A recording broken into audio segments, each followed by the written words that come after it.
She found out on a Thursday afternoon when Robert came home earlier than usual and tossed his keys onto the console table from the doorway. He didn't just place them down. He tossed them with that specific clatter that meant, "This is going to be an unpleasant conversation." Alice stood in the kitchen, holding a mug of lukewarm tea, watching him through the doorway. Something tightened inside her even before he opened his mouth. Over 4 years, she had learned to read him the moment he walked in by the slope of his shoulders, by whether he carefully hung his coat or threw it over the back of a chair. That day, he threw it. "We need to talk," he said, not looking at her. She set her mug down softly, almost soundlessly. "I'm listening." He walked into the living room and sat in his armchair. His armchair one Alice never sat in. Not because he explicitly forbade it, but simply because she had long ago adapted to the unspoken hierarchy of things in their home. He sat with his arms crossed, staring at a spot somewhere past her. "I've met someone else," he stated flatly, almost casually, the way one might announce a change in their phone plan. "We haven't been what we were supposed to be for a long time. I think you realize that yourself." Alice remained silent. A ridiculous, entirely irrelevant thought popped into her head. On her desk lay an unfinished article about the restaurant business. It was a freelance assignment due on Monday. She thought about how she needed to finish it. Her brain clung to this fact like a life preserver, because the rest of it— Robert's words, his relaxed posture, his someone else was too massive to absorb all at once. "Who?" she asked. Her voice sounded calm. Too calm. "That doesn't matter. It matters to me." He raised his eyes to meet hers. A look she knew well. Mild irritation mixed with superiority, like a man exhausted by stupid questions. "Vicky," he said. "You don't know her. She's the daughter of Andrew Zimmerman, a client of mine. She's 26. Alice heard every word. Vicky, 26. Client's daughter. All 3 facts landed consecutively, like blows. Alice was 34.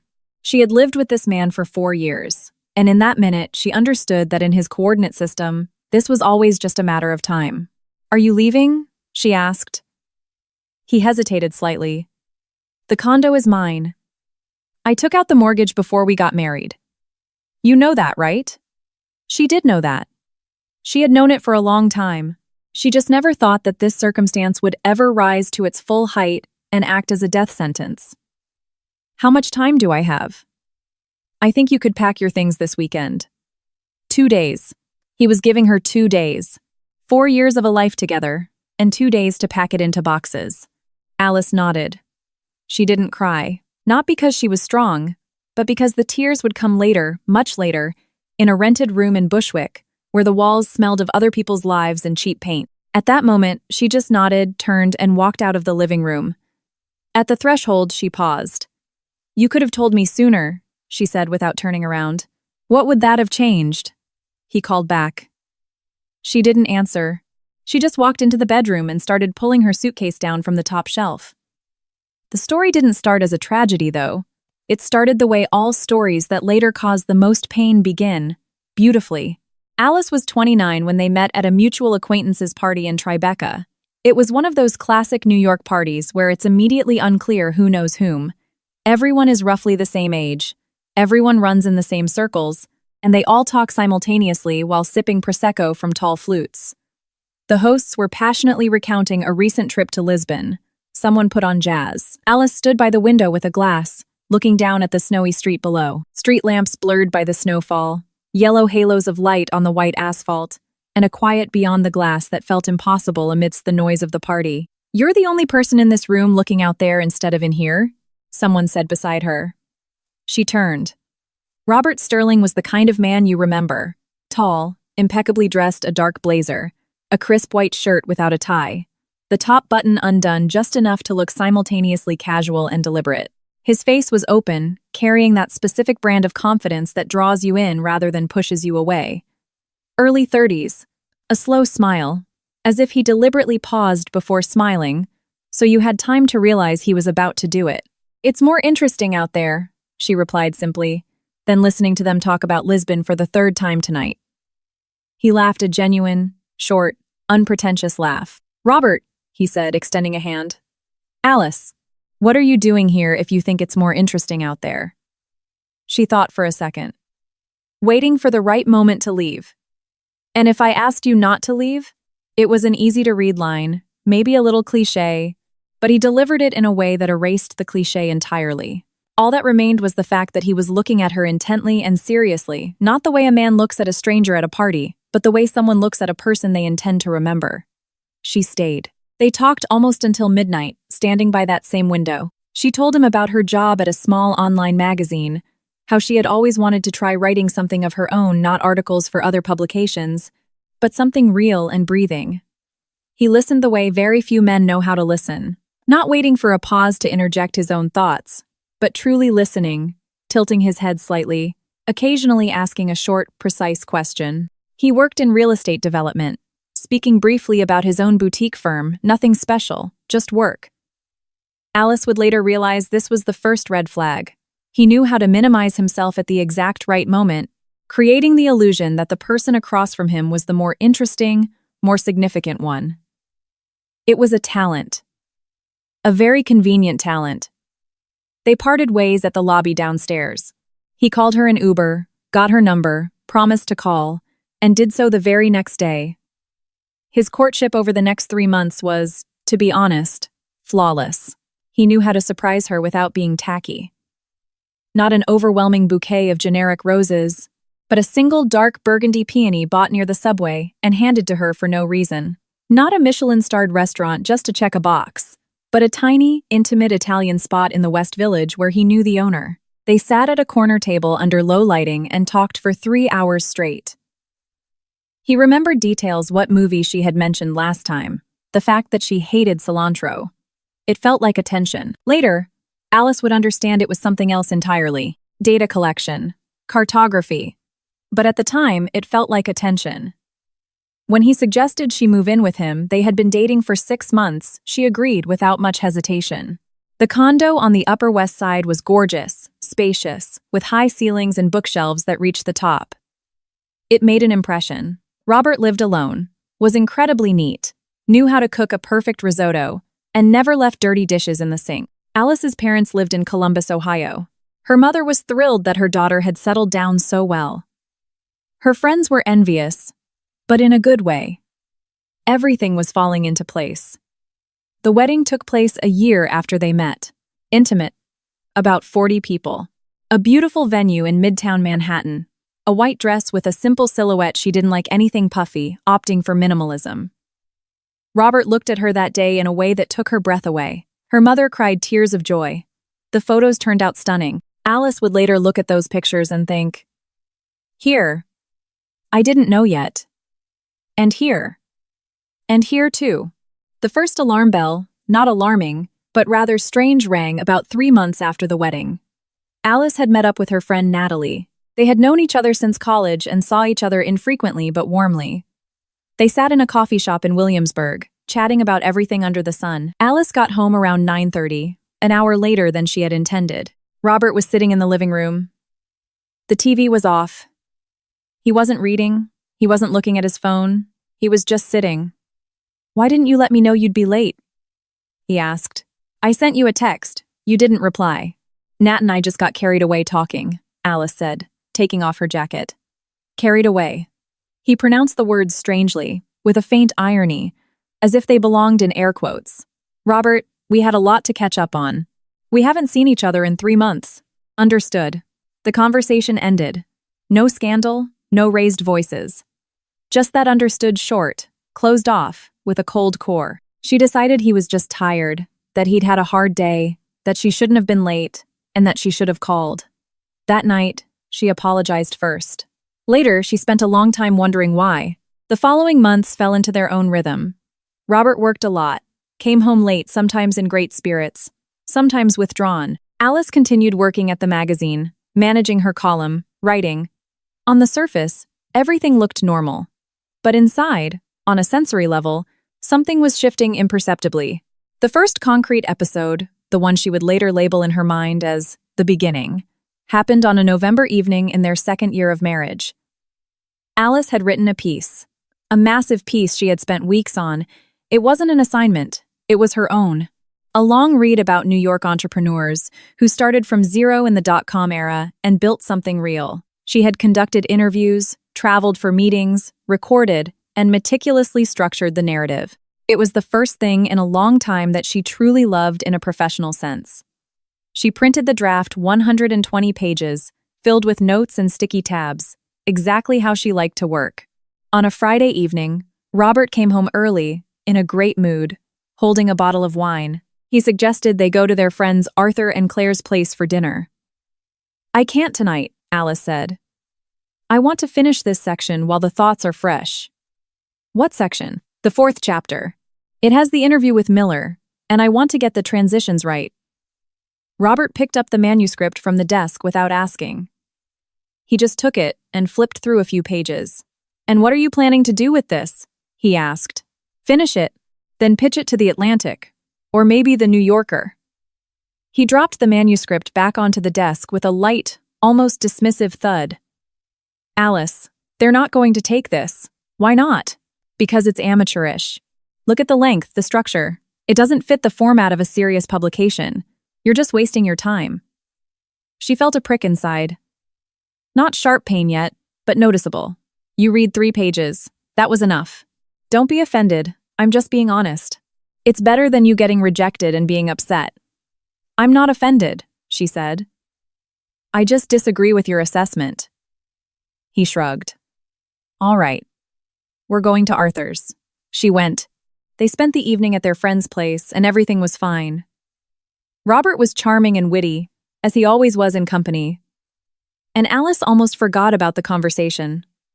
Almost. She never finished the manuscript. Not because he forbade her to, he didn't. But every time she sat down to work on it, something interfered, a voice in her head. His voice. His intonation. "It's amateurish. They're not going to take this." First, she tried to outrun it. Then, she stopped. By the end of their 2nd year of marriage, Robert started saying things to her that she initially mistook for care. "Why do you need this editorial job? They pay pennies and shred your nerves. Just stay home, find a hobby. Then, why do you spend so much time with those friends of yours? You're an adult, not in college anymore. Then, you look ridiculous in that. Seriously, Alice, it's not your style." She was wearing a new dress then, an emerald green, elegant one. She had loved it. She took it off, hung it back in the closet, and eventually gave it to a friend.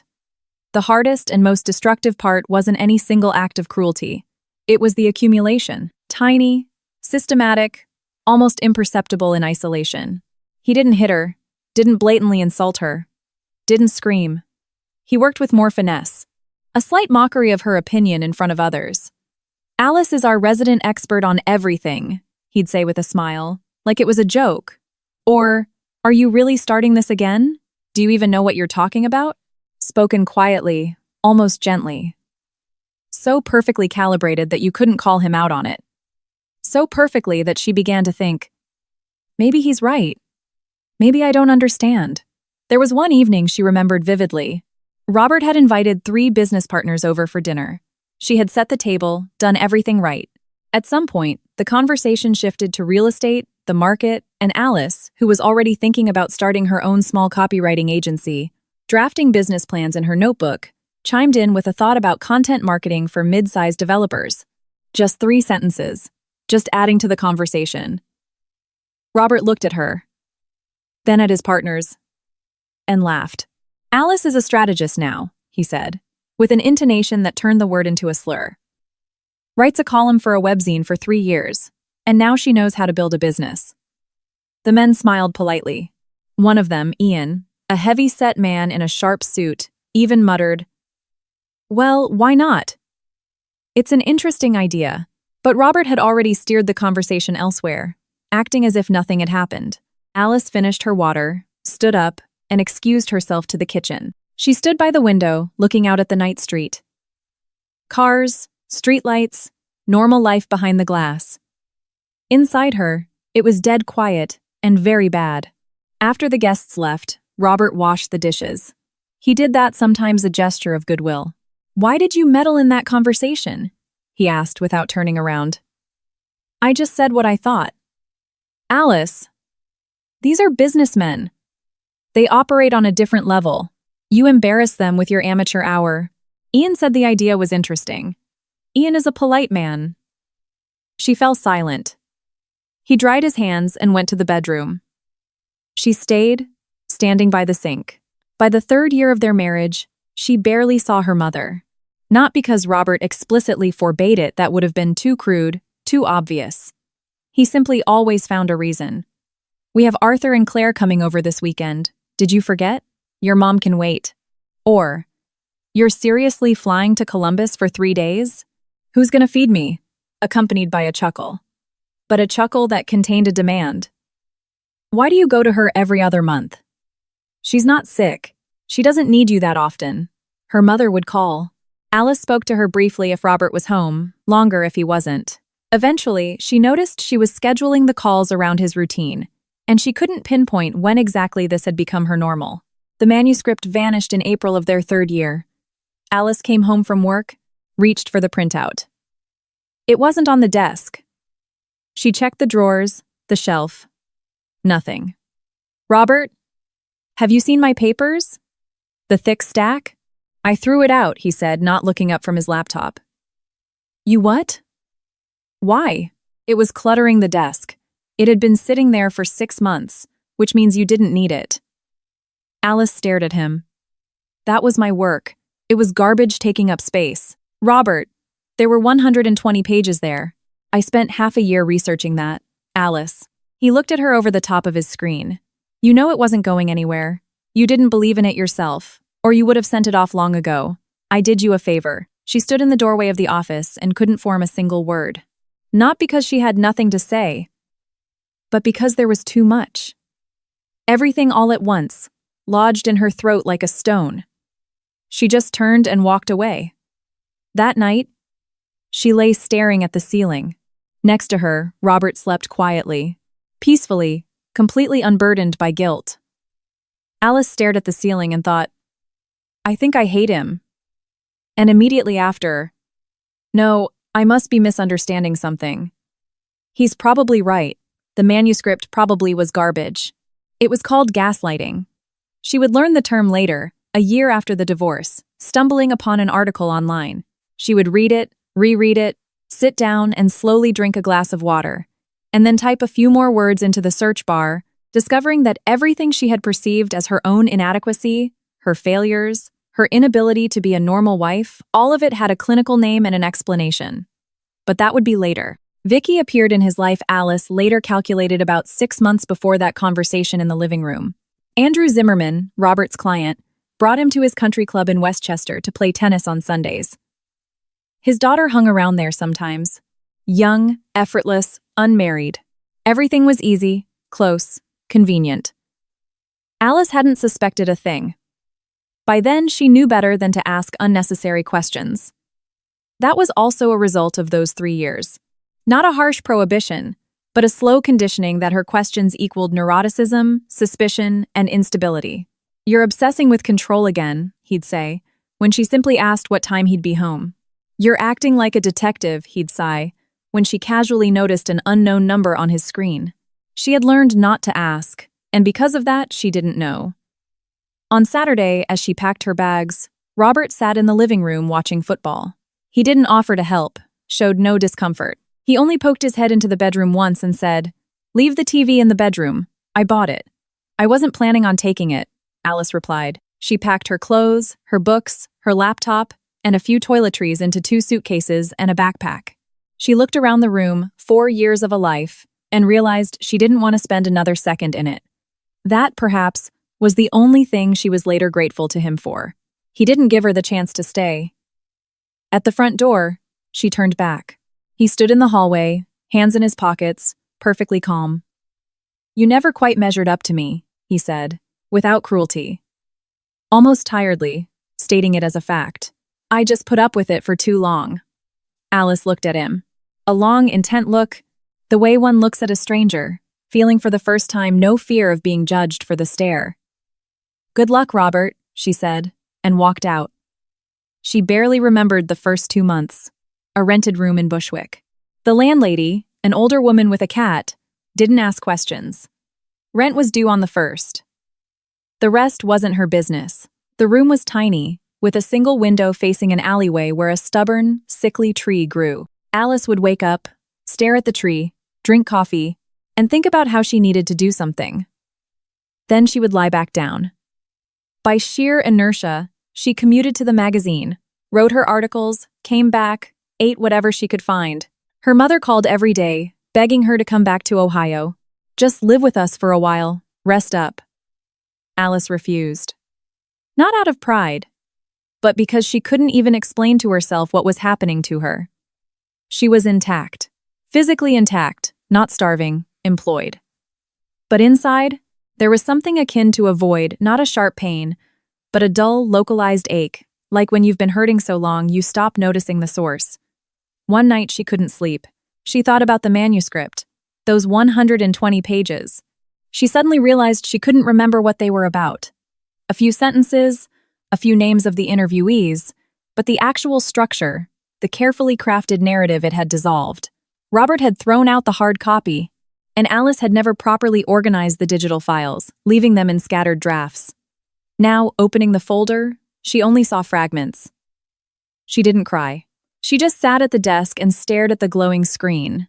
Natalie called in November. They hadn't seen each other in almost a year, since that night at the Williamsburg coffee shop after which Alice had trained herself to see her friends less.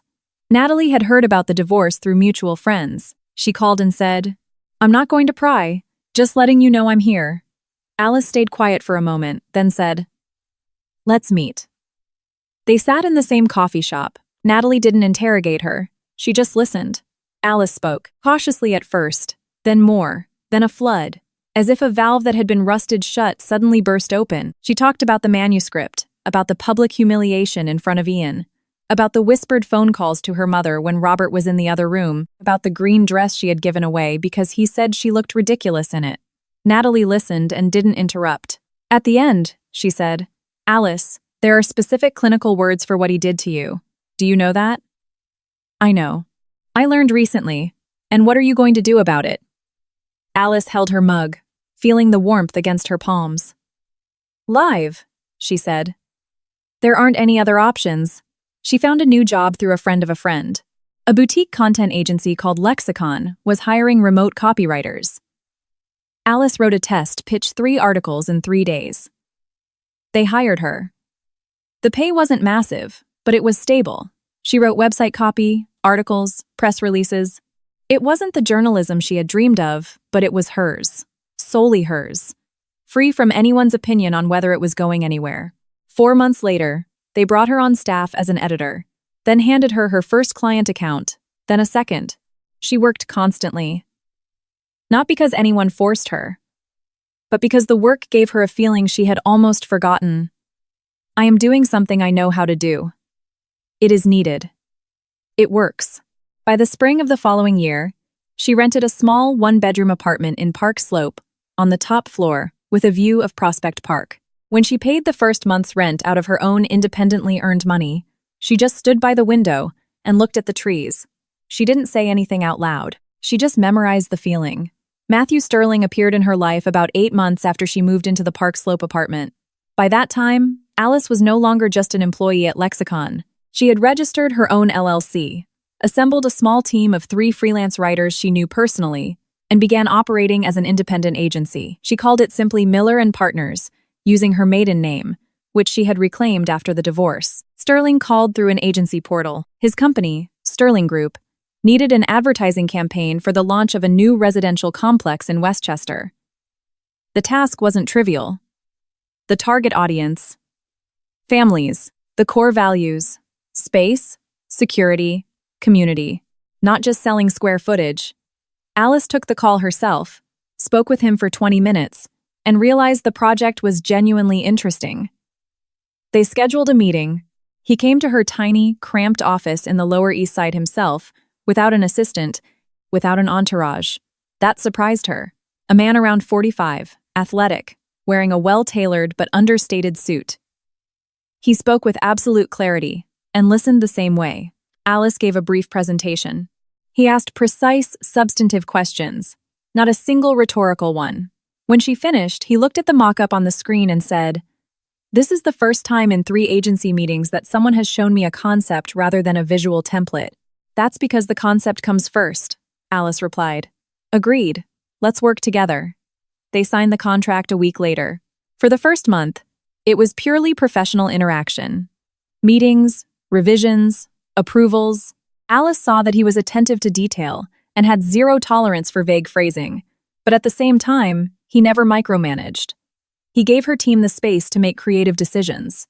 It was unusual. One evening, after a meeting, she was packing up her laptop. He asked, "Have you eaten dinner yet?" She looked up. "No, not yet. Neither have I. There's a decent place around the corner, if you don't mind." She didn't mind. The dinner lasted 2 hours. They talked about work at first, then about the city, how it used to be 20 years ago and what it had become, about books unexpectedly discovering a shared favorite author, about what it meant to build your own business in the current economy. Not complaining, just analyzing reality. He didn't pry into her personal life. Neither did she. It was comfortable. No pressure, no interrogations. Just 2 people enjoying a conversation. He called 3 days later, not about work, just to say, "I found that book we were talking about. Want me to drop it off when I'm in the neighborhood?" She said, "I'd like that." Over the next few months, she slowly grew accustomed to the fact that around a man, you could just be yourself. That her opinions were taken seriously. That if she spoke up at a business meeting, he wouldn't look at her with irony and steer the conversation away. That she could call her mother in front of him, and he wouldn't roll his eyes or act irritated. She adapted to this slowly, with extreme caution, occasionally waiting for the catch, an animal instinct that remembers danger. There was no catch. There was just Matt, an adult, grounded, slightly private when it came to his own emotions, but entirely transparent when it came to her. He liked her. She could see it. And his liking was different. Not possessive, not collector-like. It was the kind of affection that didn't demand a toll. Late on a Friday evening, while Alice sat at home with a mug of coffee, editing yet another draft, he called. "Wedding tomorrow," he said without preamble. "A business partner, old acquaintance. I promised I'd be there. Will you come with me? Some useful people will be there, and you could use a night out." "Whose wedding?" she asked. "William Zimmerman. You wouldn't know him." Zimmerman. The name didn't ring any immediate bells. Alice thought for a second. "Sure," she said. "I'll be ready by 6. "Perfect. See you tomorrow." She put the phone down and returned to her draft. Outside, it was raining. There were no omens.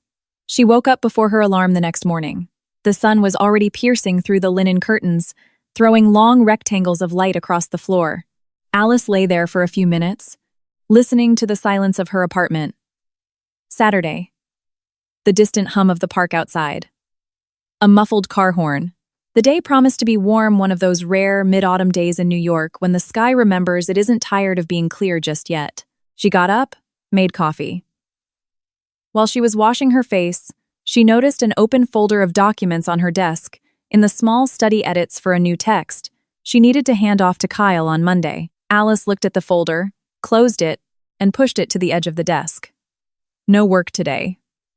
Today was an evening out. She didn't think of the wedding as a monumental event. Matt's business partner, an old acquaintance, just a celebration, good networking, a nice restaurant, a few hours in good company. She had attended plenty of these events over the past year, business, dinners, presentations, client galas, to which Matt brought her as a matter of course. She knew how to navigate these spaces, how to hold herself, how to speak to the point, and how not to get lost in a room full of strangers.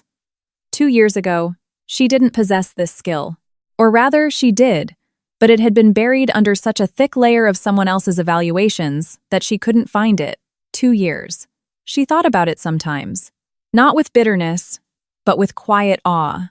How wildly different 2 years of a life can be, depending on who you share them with. In one set of 2 years, you shrink. In another, you reclaim yourself. The dress had been hanging on the closet door since Thursday.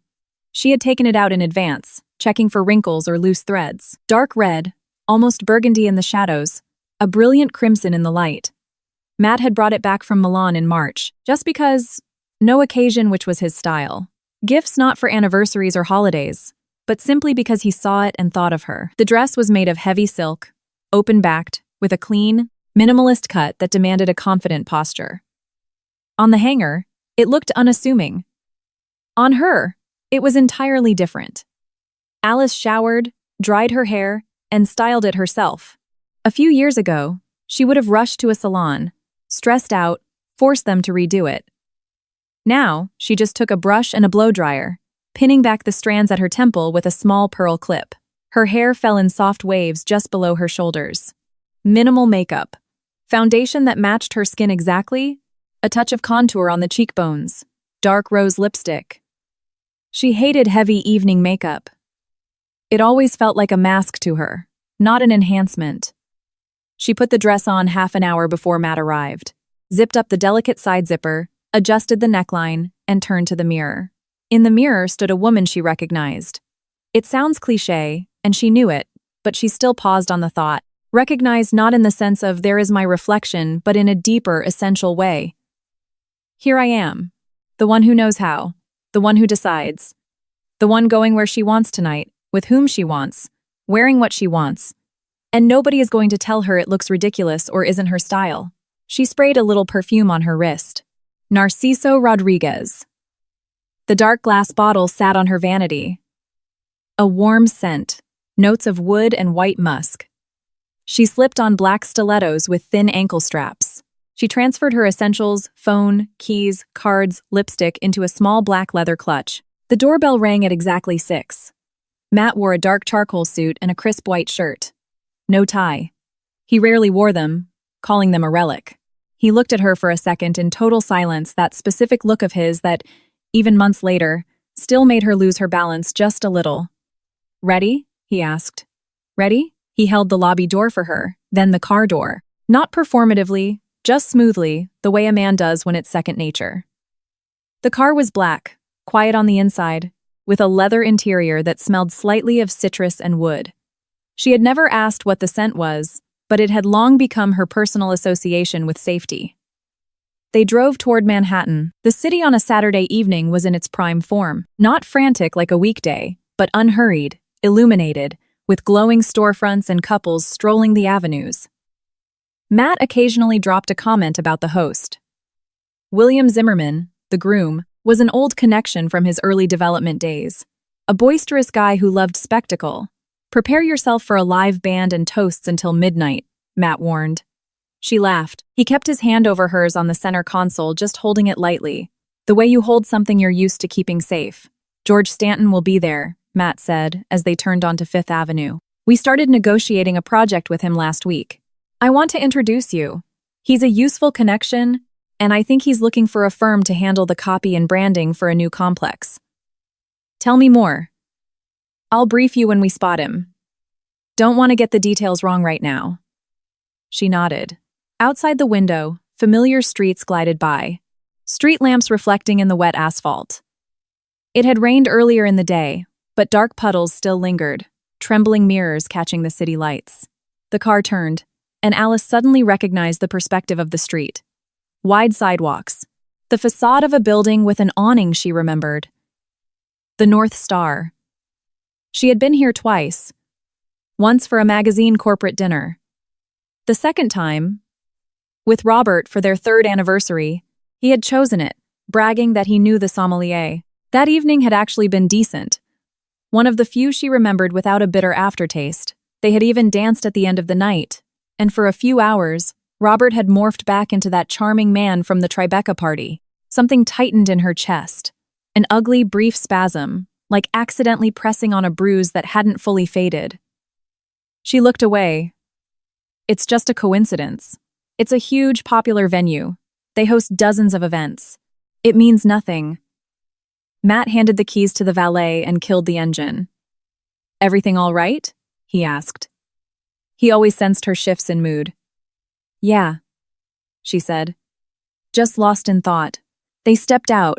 The evening air was crisp, smelling faintly of wet leaves and exhaust. Alice took Matt's arm. He pressed her elbow gently against his side, a familiar gesture she loved for its subtlety. 2 people stood near the entrance. A man in a tuxedo with a boutonniere, clearly a guest, and a young woman in a long silver gown. They nodded at Matt. Matt shook the man's hand briefly. Alice smiled politely. They walked inside. The lobby greeted them with warmth and the low hum of voices. The North Star was designed with a wide foyer, a coat check to the right, and a grand archway leading into the main ballroom. Tall floor vases overflowing with white lilies and delicate white blossoms flanked the arch. A sweet, heavy floral scent hung in the air. Alice handed her coat to the attendant, smoothed her dress, and took her clutch. Matt was beside her, mentioning something to the valet desk about the car. She looked through the archway at the people, the lights, the crisp white tablecloths. They walked in. The room was full but not crowded. 100 guests, maybe more, scattered across a vast space with soaring ceilings. Crystal chandeliers, dimmed lighting. Live indoor trees strung with fairy lights stood in the corners. On a small stage in the back, a string quartet was playing a soft, waltz-like melody. Against the far wall stretched a long buffet table with hors d'oeuvres and champagne resting in silver buckets. The guests were dressed impeccably, mostly older, 40 and up, with a scattering of younger faces. The vibe was corporate celebration festive, but without losing an edge of formality. Alice scanned the room. A professional habit. She always read a room before engaging in it, mentally logging the details. Dark mahogany tables, lily-folded napkins, leather-bound menus. Her gaze snagged briefly on an older woman by the window, wearing a beige blazer. Something familiar in her profile, in the way she held her glass. Alice tensed. Aunt Valerie. Robert's aunt. His mother's sister. Alice had been to her birthday dinners a few times in an apartment in Queens that always smelled of cigarette smoke and loud arguments. Aunt Valerie always wore the same powdery perfume, told obnoxious stories, and treated Alice with sour, baseline politeness, not outright hostile, but utterly devoid of warmth. So, there are people connected to Robert here. Alice looked away, waited a second, and then scanned the room again. Methodically this time, by the buffet, a man she recognized from Robert's old firm. Near the window, an unfamiliar young couple. At a center table, another face she definitively knew. Her heart skipped a beat. She thought, maybe it's just a coincidence in typing, maybe it's not the same guy? Then she looked toward the floral archway, a structure wrapped in white roses and greenery where the groom was supposed to wait for the bride, and she saw Robert. He was standing with his back to the entrance, talking to a stocky man in a black tuxedo. Robert was in a tuxedo too. Midnight blue, perfectly tailored, with a white boutonniere. He hadn't changed at all. The same squared shoulders, the same confident posture, the same slightly tilted chin that Alice used to privately call his Master of the Universe pose. His hair was cut a little shorter than she remembered. She stood frozen. Not because her legs wouldn't work, but because her brain processed a massive amount of data in a fraction of a second. Identified, correlated, built the chain. Zimmerman. William Zimmerman. Andrew Zimmerman's son. The client whose daughter was Vicky, which means the bride is Vicky. Which means her brother is getting married. Which means Robert isn't here as a guest. Robert is here as family. Matt gently touched her arm. There's George Stanton. And Nancy. 1 second, Alice said. He looked at her. She felt his eyes, but she kept staring straight ahead at Robert, who, in that exact second, turned around. Their eyes met. For the first half-second, it was just a look-a-collision, the way strangers accidentally lock eyes across a room. Then something clicked in his pupils. He recognized her. Alice watched it happen. Frame by frame, almost in slow motion. First, confusion barely perceptible. He was good at hiding his emotions, but he didn't catch this one in time. Then, absolute, unavoidable recognition. And immediately following that, the reaction she knew intimately. A dark flush rising up his neck, a clenched jaw, a rapid dart of his eyes left and right to check who was watching, his bottom lip drawn in slightly. He was stunned. Alice took a glass of champagne from a passing waiter's tray. The movement was fluid, natural, as if grasping that flute was the sole purpose of her existence in that moment. She took a tiny sip, arranged her features into polite, serene boredom, the face she wore at events where everything was running smoothly, and there was no cause for alarm. Matt finally noticed the tension in her posture. "Do you know someone here?" he asked quietly. "The groom," she said, keeping her voice just as low. "His brother-in-law is Robert, my ex-husband." A brief pause. "Do you want to leave?" She thought about it. 1 heartbeat. 2. "No," she said. Matt nodded. No unnecessary words. That was his way. He didn't blow the situation out of proportion, didn't escalate, didn't offer unsolicited advice. He placed his palm on her back, just below her shoulder blades, where the dress dipped low, warm, solid. A gesture that simply said, "I'm right here." That was enough. "Let's go say hello to George, then," Matt said in his normal voice. "He's over by the window." George Stanton turned out to be a stocky, round-faced man with the professional habit of being exceedingly courteous while simultaneously analyzing you. He shook Alice's hand firmly, sizing her up. Matt introduced her. "Alice Miller, head of the agency I work with." George perked up, immediately asking questions. She answered clearly, concisely, professionally. In the periphery of her consciousness, she noted that Robert was no longer looking in her direction. He was talking to the man in the black tuxedo again, but his stance had changed tighter, less open, radiating tension. She made sure not to stare at him for too long. That was important. The guests began taking their seats. The noise in the room shifted into that specific, anticipatory hum that precedes a ceremony. The string quartet transitioned to a slower, grander piece. Several couples moved toward their assigned tables. Alice and Matt stood slightly apart from theirs, not rushing. At that moment, the MC, a polished woman in her 40s holding a microphone, stepped up to the floral arch, followed by a photographer walking backward to frame the shot. The room fell silent. The MC said something about a joyous occasion and asked everyone to direct their attention to the doors. The doors opened. Alice turned with the rest of the room. Vicky walked down the aisle alone. Or almost alone. Beside her walked an older man Alice instantly recognized as Andrew Zimmerman, the father. Short, in an expensive suit, carrying himself with the same understated pride Robert displayed on his best days. Vicky was genuinely beautiful, exactly the way Alice had pictured her. Young, effortless, carrying that unguarded openness that exists at 26, and, if not fiercely protected, disappears forever. A white gown with crystal detailing on the corset, a long train, a veil light as breath, hair swept up. Vicky walked and smiled a little shyly, a little radiantly the way brides smile when they aren't yet exhausted by the spectacle and aren't yet thinking about what comes next. Robert watched her from the archway. Alice saw his profile. The expression on his face was genuine. He knew how to be sincere in the right moments. She knew that, too. Several guests pulled out their phones. Someone gasped softly in admiration. Aunt Valerie dabbed her eyes with a tissue. Alice watched this tableau, a beautiful, flawlessly orchestrated picture of someone else's milestone, and felt something unexpected. Not anger, not envy, not bitterness. Just a strange, almost physical distance. The way you look at a photograph from a stranger's past and realize it has absolutely nothing to do with you.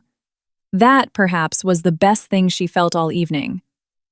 The ceremony lasted about half an hour. Rings, vows, applause. Alice stood next to Matt. He whispered a dry joke about one of the toasts. She smiled. The entire time, she didn't lock eyes with Robert once. Not because she was avoiding him, simply because there was no need. As the guests moved toward their tables for dinner, Alice noticed something that wouldn't have escaped an observant eye. A few older women, clearly from Robert's side of the family, were glancing in her direction. Not with outright hostility, but with sharp, calculating stares. They recognized her, of course. A family is a small town. Everyone knows everything and remembers everything. One of them, a woman with a high updo and pearl earrings, whispered something to her neighbor without taking her eyes off Alice. The neighbor turned, looked, then quickly looked away. Alice didn't hear the words. She read the situation effortlessly. She straightened her back and gripped Matt's arm a fraction tighter. "Let's sit," he said. "Yes," she replied. They walked across the ballroom. Alice walked the way she had taught herself to walk over the last 2 years. Unhurried, without looking around nervously, keeping her chin level. The dark red dress looked like it was smoldering in the dim lighting of the hall. She knew that. She knew several pairs of eyes were tracking her movement. And she physically felt one specific pair of eyes tracking her from the groom's side of the room. Robert was staring at her. She didn't look back. There were 7 of them at their table. Matt and Alice, George Stanton and his wife Nancy, a lean woman with a sharp bob, an older man introduced as Nicholas, and Aaron, a young architect Matt clearly knew from work. The conversation flowed easily. The suburban real estate market, last year's architectural expo in Chicago. George shared a funny anecdote about his first major construction site in the 90s.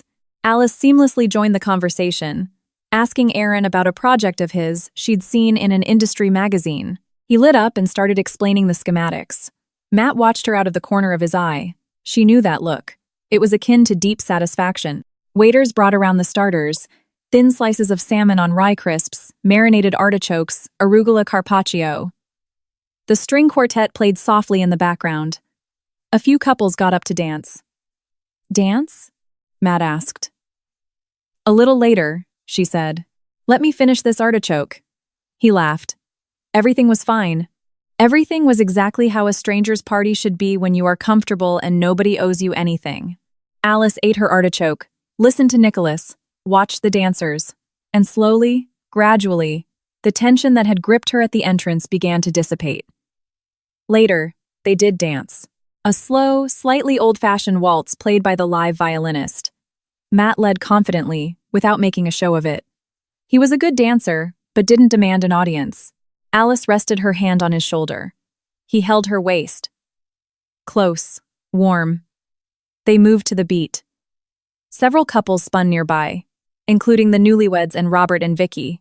Robert was whispering something in Vicky's ear. She was laughing. Alice tried not to look in their direction. It didn't always work. She realized he was staring at her before their eyes met again. It was the same sensation from the beginning of the evening, like a prick between the shoulder blades that you feel before you actually see what's causing it. Robert was standing at the edge of the dance floor. He had either lost the rhythm or stopped deliberately, and he was staring straight at her and Matt. Vicky was saying something to him. He nodded at her, but his eyes were locked elsewhere. In his gaze lay something Alice could read fluently. Anger. Not a sudden, sharp spike of it, but an old, accumulated rage. The kind that surfaces when a person doesn't get what they expect and cannot reconcile themselves to the discrepancy. She didn't look away first. Robert finally turned his head. The evening crossed into its second hour. The main things 40 wine. The main course was served, beef short ribs and a wine reduction with mashed potatoes and asparagus. A fresh bottle of wine was opened. George Stanton raised a toast to the newlyweds, then to business, and then, somewhat unexpectedly, to all the brilliant women without whom we'd never build a damn thing, looking directly at Alice. She raised her glass with a soft smile. Matt excused himself to the bar to greet an old friend he'd spotted. "Give me 1 minute," he said, and walked off, weaving through the tables. Alice sat alone, watching the stage. The quartet shifted to a livelier tempo. Someone started clapping to the beat. George was explaining tax codes to Nicholas. She felt him before she saw him. Not a sound, not a shadow. It was a shift in the air pressure, that specific atmospheric drop she had learned to recognize as the calm before the storm. Robert approached from her right side. Slowly, with the confident stride of a man approaching someone he believes he owns the right to speak to. He pulled out the empty chair next to her Matt's chair and sat down without asking. It was entirely his style. "Long time no see," he said quietly. His voice was level, but beneath the surface it was scorching, like flat earth covering a peat fire. Alice looked at him calmly. "Robert, what the hell are you doing here?" He hissed through his teeth. It was quiet enough that the neighboring tables couldn't hear, but concentrated enough that the words struck her perfectly. "Did you do this on purpose? Did someone call you? Who told you?" "I'm here with Don't," he cut her off. "I know exactly what's going on. You found out I'd be here and you showed up. Just can't let me go, can you?" "Really? 2 years later and you're still the center of the universe, Robert?" she said, keeping her voice low and extraordinarily distinct. I had no idea you would be here. I came with Matt. He was invited by William. He's his business partner. He stared at her, and she could tell he didn't believe her, or didn't want to. And this dress, he said. The intonation was sickeningly familiar. That exact cocktail of mockery and superiority, dressing up in fire engine red for someone else's wedding. Dragging all the attention to yourself. You couldn't resist putting on a show, even here. Alice didn't answer immediately. She held the pause 1 second, and looked down at the wine glass in her hand. Who did you come with? He asked. The tone shifted. Curiosity, laced with something ugly. Who is this, Matt? Just another guy you're trying to impress? I'm here with my partner, she said smoothly. He fell silent, staring at her, clearly expecting her to backtrack, to smile nervously, to clarify. You're mistaken. Robert leaned back slightly. Something flickered in his eyes. Confusion? Calculation? He glanced toward the bar. Matt was standing there, his back to them, talking to 2 men. Tall, in his sharp charcoal suit, carrying authority in his stance. Robert watched him for a few seconds. Alice saw the micro-expressions shift on his face, developing slowly like a Polaroid. He recognized him. It was obvious in the way his shoulders suddenly went rigid, the way his right hand gripped the edge of the table. Alice didn't know yet exactly what Robert knew about Matthew Sterling, or how deeply that knowledge gutted him in that moment. She only saw the face of a man who had just received information that destroyed all his calculations. Is that he started? Yes, Alice said. She picked up her glass and took a sip of wine. Calmly, evenly, like a woman completely at ease in her surroundings. Robert stared at her. Something was building in his eyes. Rage, humiliation, that old habitual urge to say something devastating to claw his way back to the moral high ground. Alice watched the gears turning. She knew the machinery too well. He opened his mouth to speak. At that exact second, a hand familiar and steady reached past her shoulder and placed a glass of water on the table. Matt was back. He didn't sit. He stood behind Robert's chair, his chair resting his hand on the backrest, looking down at Robert. He didn't say a word. He just looked at him. Robert slowly raised his eyes. For a few seconds, there was dead silence between the 3 of them. Alice held her glass and felt the air at the table condense. It grew heavy, deafening, like the split second before thunder breaks. The quartet played. Guests chattered. Someone laughed loudly at the next table. All of it was happening right next to them, but it felt like it was behind thick glass. Matt spoke quietly and entirely flatly. That seat is taken. Robert stood up slowly. He moved with a dignity you rent in difficult moments when you have none of your own left. He adjusted his tuxedo jacket and looked at Matt from the bottom up, as Matt had a couple of inches on him. And for a fraction of a second, Alice saw the one thing Robert was desperately trying to hide. Confusion, not fear. No, Robert Sterling wasn't the type to be physically intimidated by other men. That wasn't his nature. But confusion? Yes. The deep disorientation of a man who played a hand expecting to win and realized he didn't even know the game. Excuse me, Robert muttered evenly, not to anyone specifically, just to the air and walked away. Matt took his seat. He set his water glass down, looked in the direction Robert had gone, and then turned to Alice. Has he been doing that long? Matt asked. Staring at me? Since the first minute. Matt nodded. He picked up a menu, opened it to the dessert section, and slid it toward her. The gesture was so mundane, so deliberately casual, that she let out a short laugh into her glass. Tiramisu, she said. Make that 2. George Stanton and his wife hadn't noticed a thing, or they pretended not to notice, which was arguably more tactful. The conversation at the table resumed its natural course. Alice merged back into it effortlessly, the way someone does when they have survived enough brutal evenings to know how to hold their face. The tiramisu arrived in small glass cups, garnished with a single mint leaf. Alice took a bite. It was excellent, not overly sweet, with a sharp espresso kick. She ate and thought, without any anxiety, about how strangely life orchestrates itself. She hadn't planned to be here. She hadn't harbored any grand schemes involving Robert, good or bad. He had simply ceased to be part of her universe, the way a demolished building ceases to be part of the skyline. For a long time, you stare at the empty space and remember what used to be there, but eventually you get used to the sky, and the emptiness becomes normal. She thought about this and understood. Right here, right now, in this ballroom, he is trying to force his way back into my field of vision. Not because I matter to him, but because I walked into a room where he didn't expect to see me, and my mere existence here without him is intolerable to his ego. At a table on the far side of the room, Robert sat next to Vicky.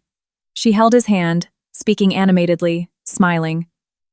He replied, nodding. The picture-perfect couple, doing everything right. But Alice noticed not because she was stalking his movements, but because it was glaringly obvious that his eyes kept flicking back to her table. Brief, involuntary glances, like a bird that knows its flight path but cannot stop looking over its wing.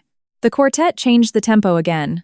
Something livelier, a modern pop song rearranged into a classical waltz. The MC announced that the next 2 songs were open to everyone. Let's go, Matt said, standing up and offering his hand. She took it. They danced beautifully together. It was obvious not only to her, it was obvious to anyone watching. Not because they were performing or trying to look good, but because when 2 people are at absolute peace with each other, it generates a synchronized fluidity you simply cannot fake. Matt held her firmly, didn't crush her, didn't drag her around. He led smoothly and clearly, the way experienced dancers do. Alice followed without effort. The dark red dress, catching the chandelier light, seemed to deepen into a heavy, hypnotic crimson, a color that draws the eye against its will. Several couples glanced at them. A woman at a corner table leaned over to her neighbor and whispered something, nodding in their direction. Alice saw it and didn't care. She focused on the music. The waltz was gorgeous. The violinist swayed to the rhythm. She focused on the warmth of Matt's hand on her back, and the realization that, despite the ambush, it was still a wonderful night. You're looking at him, Matt said quietly. No, she replied. I just glanced. It's a reflex. I track where he is in the room. Why? She thought about it. Habit. When you live with an unpredictable person for long enough, your brain automatically maps their location. It doesn't fade overnight. Matt stayed quiet for a moment. He's been staring at you for 20 minutes. I know. And how does that make you feel? She answered honestly, finally exhausted by interrogating her own feelings. I used to ask myself that constantly. Right now, it feels like nothing. He nodded. They completed another rotation. Nothing. That's a good answer, he said. The waltz ended to polite applause. Alice and Matt returned to their table. George poured everyone more champagne, raising a toast to beautiful couples, wearing a smile that held genuine warmth. His wife Nancy chimed in, mentioning they had been married for 28 years. Alice replied that that was a wonderful achievement, and meant it. The evening rolled on. Another course was served, a light fish dish. The MC announced more toasts. Someone delivered a tear-jerking speech about the newlyweds. Alice finally got a good look at William, the groom, a large, jovial guy with an open, laughing face, who clearly loved to entertain. He raised his glass and looked at Vicky with a specific, raw tenderness you can't fake. Alice watched him and thought, maybe she'll be okay. Maybe Vicky got lucky. Maybe Robert treats her differently.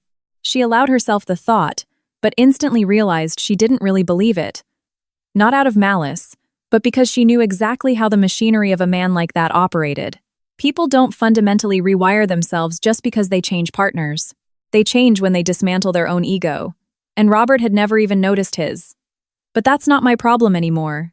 It's not my life. Matt excused himself to the bar a second time around 9:30. He'd spotted someone he used to do deals with in the 90s. Important conversation, he told her. 20 minutes, tops. I'll order you a coffee. Espresso, please. He left. Alice remained at the table. George and Nancy had gone to dance. Nicholas was taking a phone call near the window. Erin had vanished into the crowd. She sat alone, watching the dance floor, holding her wine glass. She felt him a full second before he actually arrived. Not a sound, not a shadow. That specific atmospheric pressure. Robert sat down. Not in Matt's chair this time. He took George's chair, pulling it closer to her side. Alice didn't turn her head. She kept watching the dancers. So, Sterling, Robert said quietly. It wasn't a question, just a statement of fact. Yes, she replied. Since you're asking. Which is none of your business, Robert. No, I'm just curious. He let out a soft scoff, the exact scoff she remembered light, dripping with superiority, the sound of a man who views every answer as proof of his own brilliance. You moved fast. I honestly didn't expect that. What are you trying to say? Nothing. He paused, rolling an invisible crumb between his fingers. You always knew how to make an impression in the beginning. Usually wears off later, though. Alice finally turned her head and looked him dead in the eye. Calmly. Directly. Did you come over here just to say that? I came over to say. He dropped his voice, a hard edge bleeding into his tone. That today is an important day for me. It's my family's wedding. And your presence here is a massive sign of disrespect. Do you understand that? Disrespect to whom? To you? To Vicky? To her family? Alice kept her voice perfectly level, infuriatingly patient.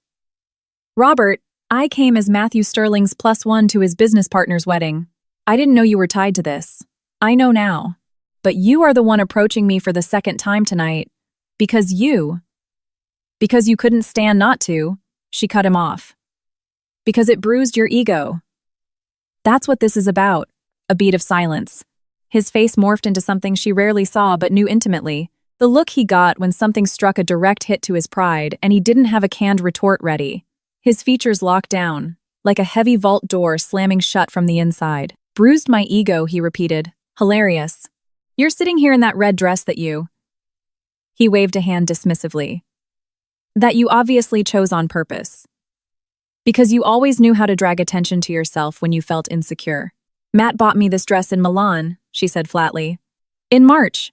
I wore it because I love it, and because it's an evening event.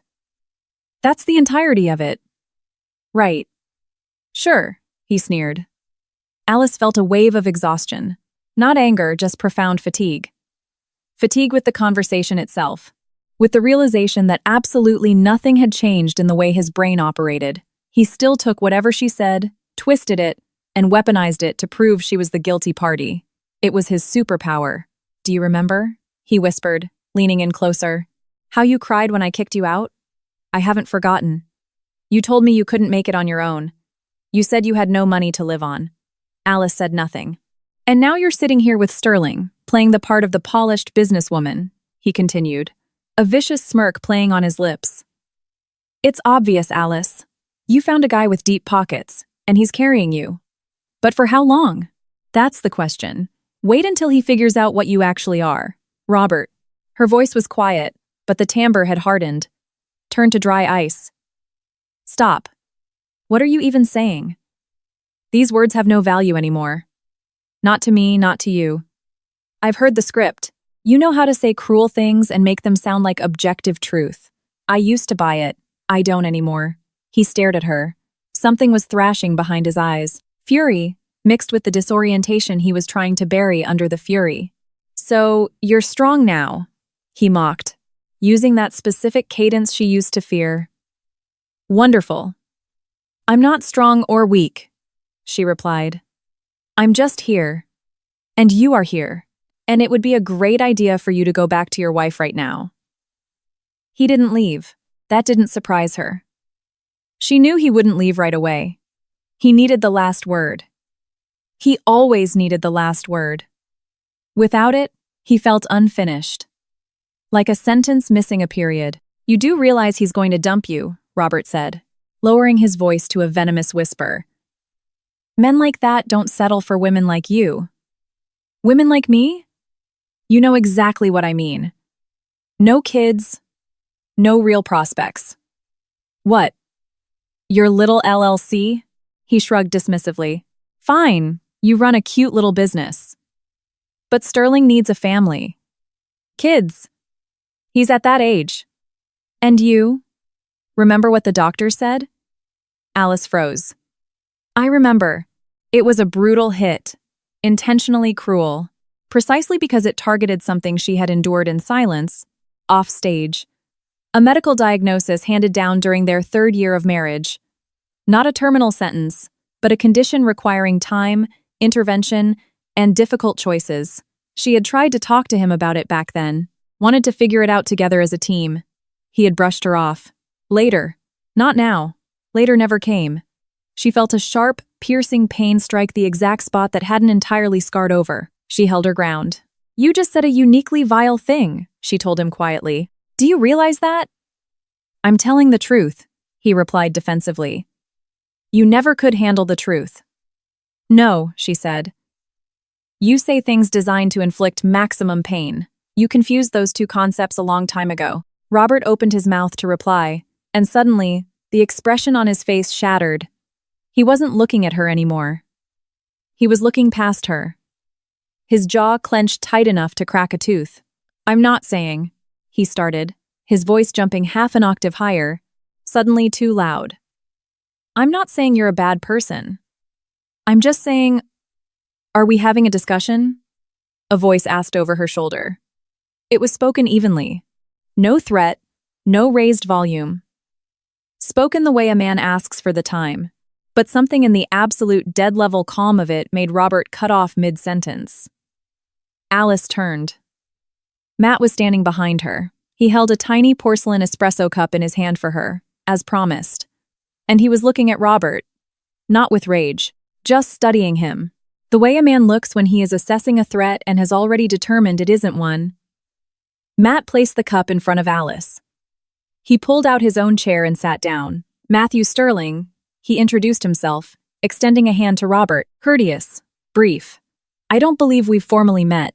Robert shook the hand mechanically. "Robert Sterling. Wait, they have the same last name in my adaptation? Let me fix the ex-husband's last name. Let's make the ex-husband Robert Vance." "No, I'll use Robert Pierce." "Robert Pierce?" "I know," Matt said. A heavy pause settled over the table. "I heard part of your conversation," Matt stated. "The last part." Robert stared at him. Alice could almost hear the frantic recalibration happening in his brain, the shuffling of chess pieces. Sterling. William's business partner. The negotiations on the Westchester project. George Stanton acting as the intermediary. The $15 million deal he'd been salivating over for 2 months. The deal he took out bridge loans for. The deal that was paying for this very wedding. The live band. Vicky's custom dress. The European honeymoon. "Listen, Mr. Sterling," Robert started, shifting instantly into his negotiator persona. The voice of the rational businessman capable of smoothing over any friction. "This is just old history. Emotions. Ex-wives. You know how it is. It's always I heard enough," Matt interrupted. 3 words. No raised voice, no dramatic gestures. Just 3 words delivered with such finality that Robert choked on his own sentence. Alice picked up her espresso. It was hot, rich, with a sharp bite of acidity. She drank it and remained silent. "George Stanton and I were scheduled to finalize the terms on the Westchester project this Monday," Matt said calmly. "I was planning to confirm my equity position. As of right now, I am no longer confident I want to do that." Robert exhaled slowly.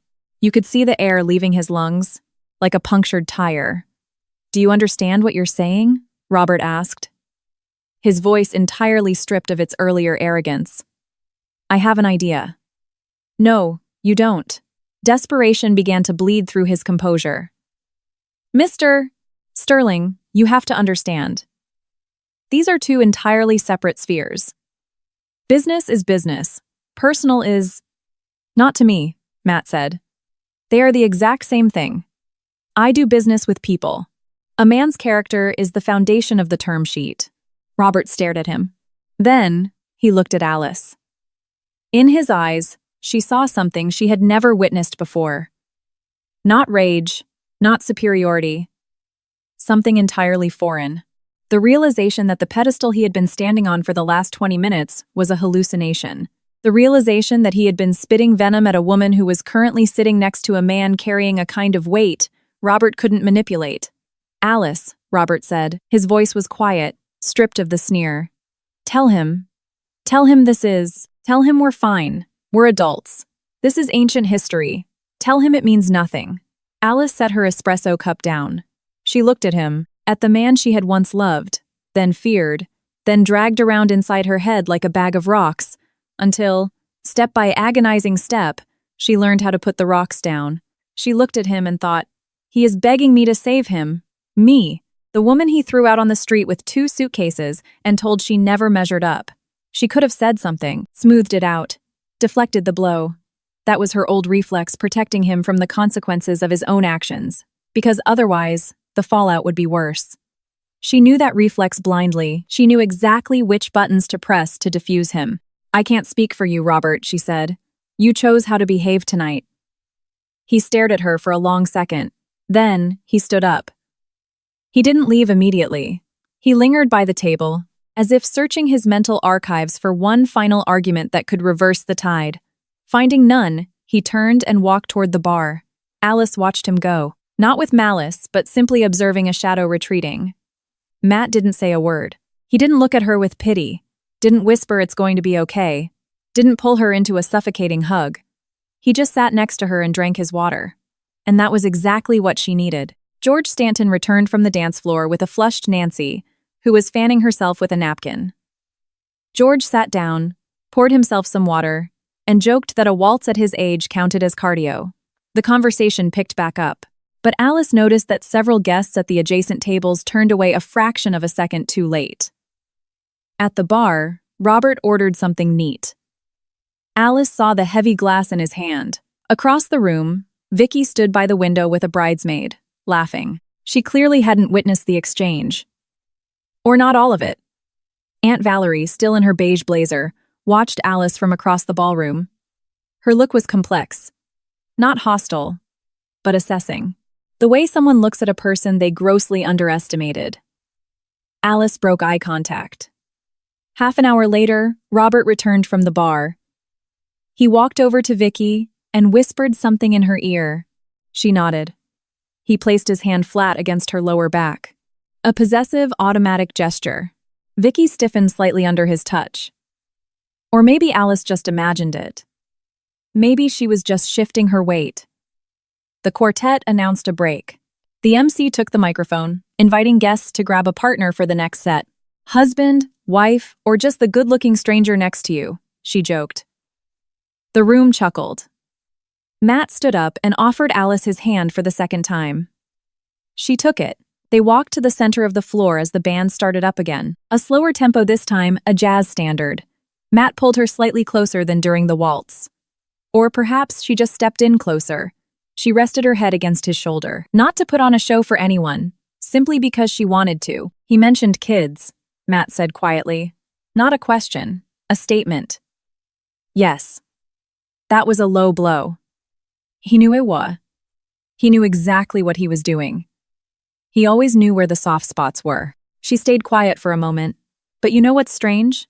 Before, that would have destroyed me for the entire night. Maybe for days. Now?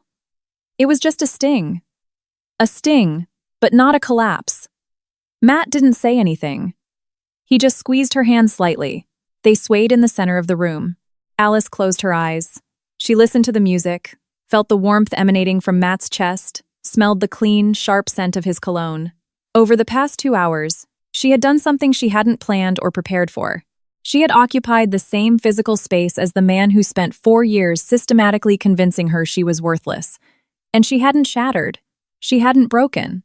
Not because she was wearing the right dress, or because a powerful man was standing next to her, but because for the last 2 years, she had done the grueling, invisible work required not to shatter, and it worked. She opened her eyes.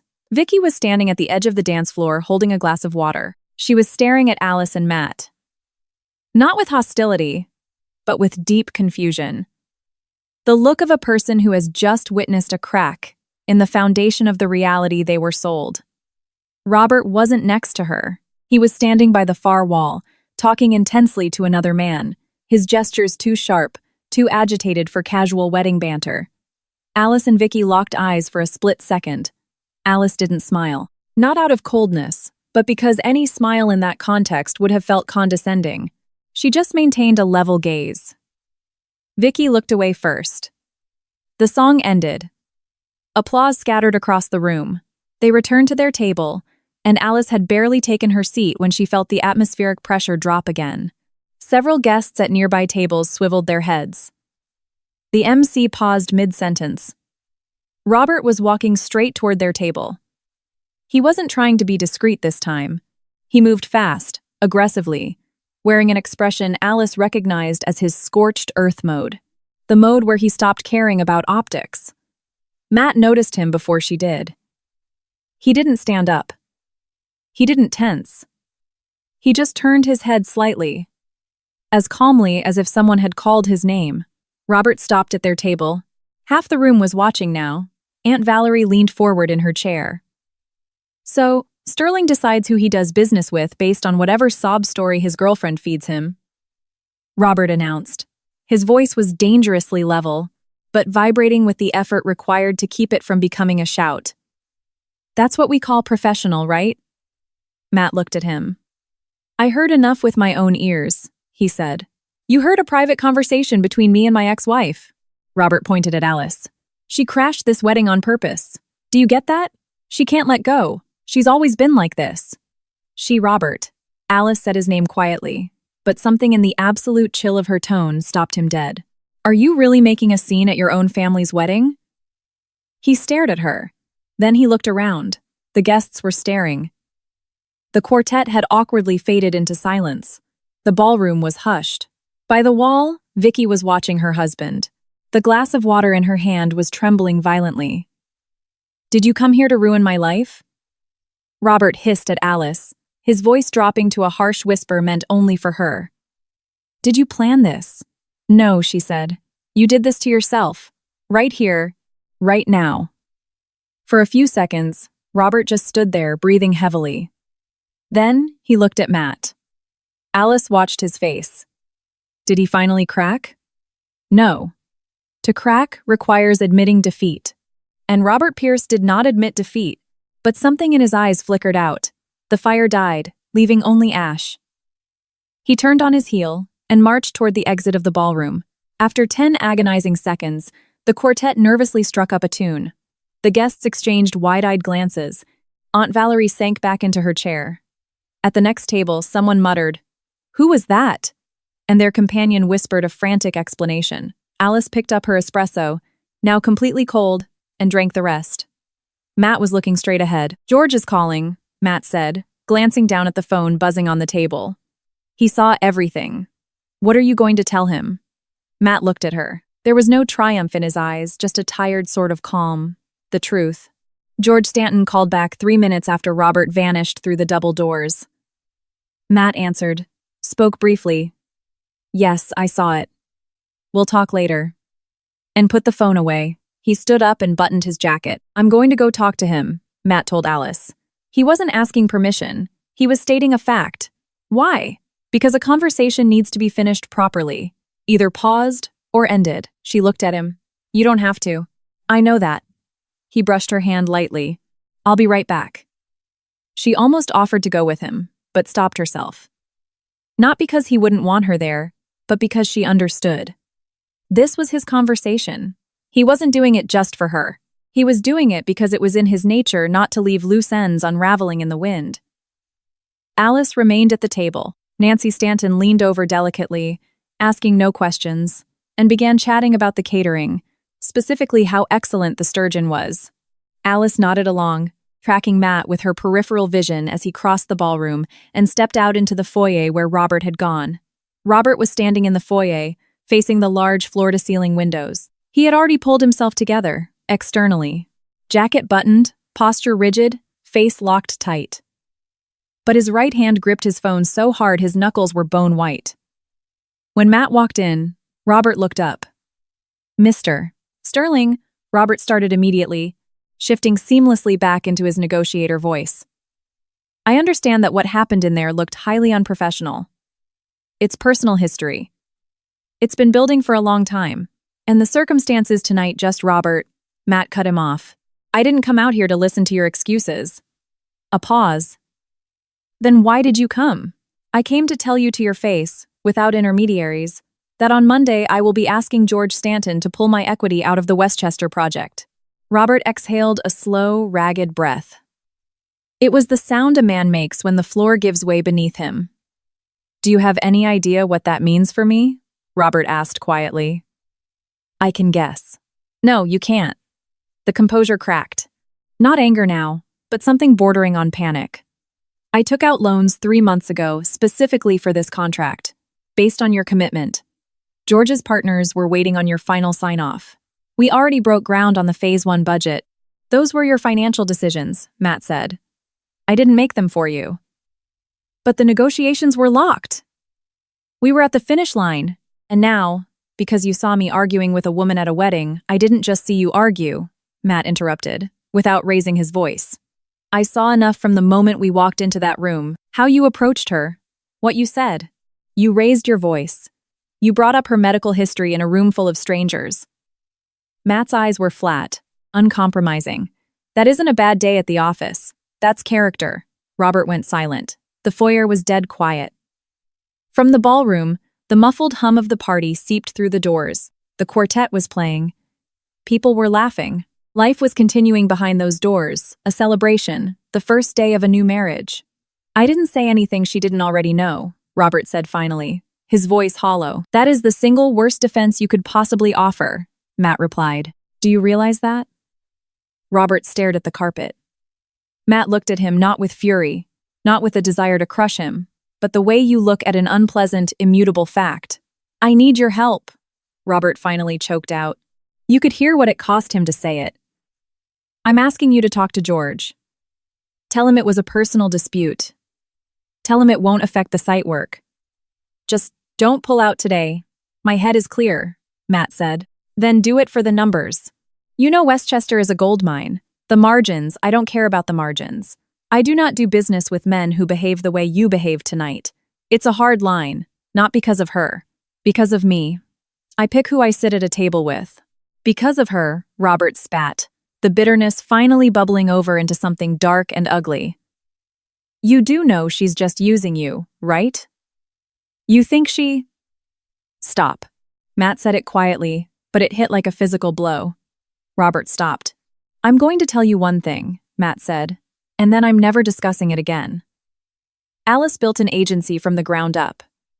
She won major pitches without anyone handing her a dime. She runs a team, and she knows her industry better than 90% of the men I work with. I have no idea what garbage you fed her while you were married, but what I saw tonight wasn't a reflection on her. It was a reflection on you." Robert stared at him for a long time. Finally, he looked down. "So it's final. Yes. You'll have to find $15 million in replacement capital. I can't raise that kind of capital in this time frame."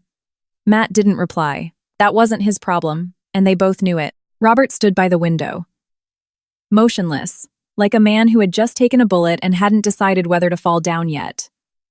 Then he pulled out his phone, started dialing a number, and stopped. "Is George still in the ballroom?" Robert asked. "He is. I need to speak to him."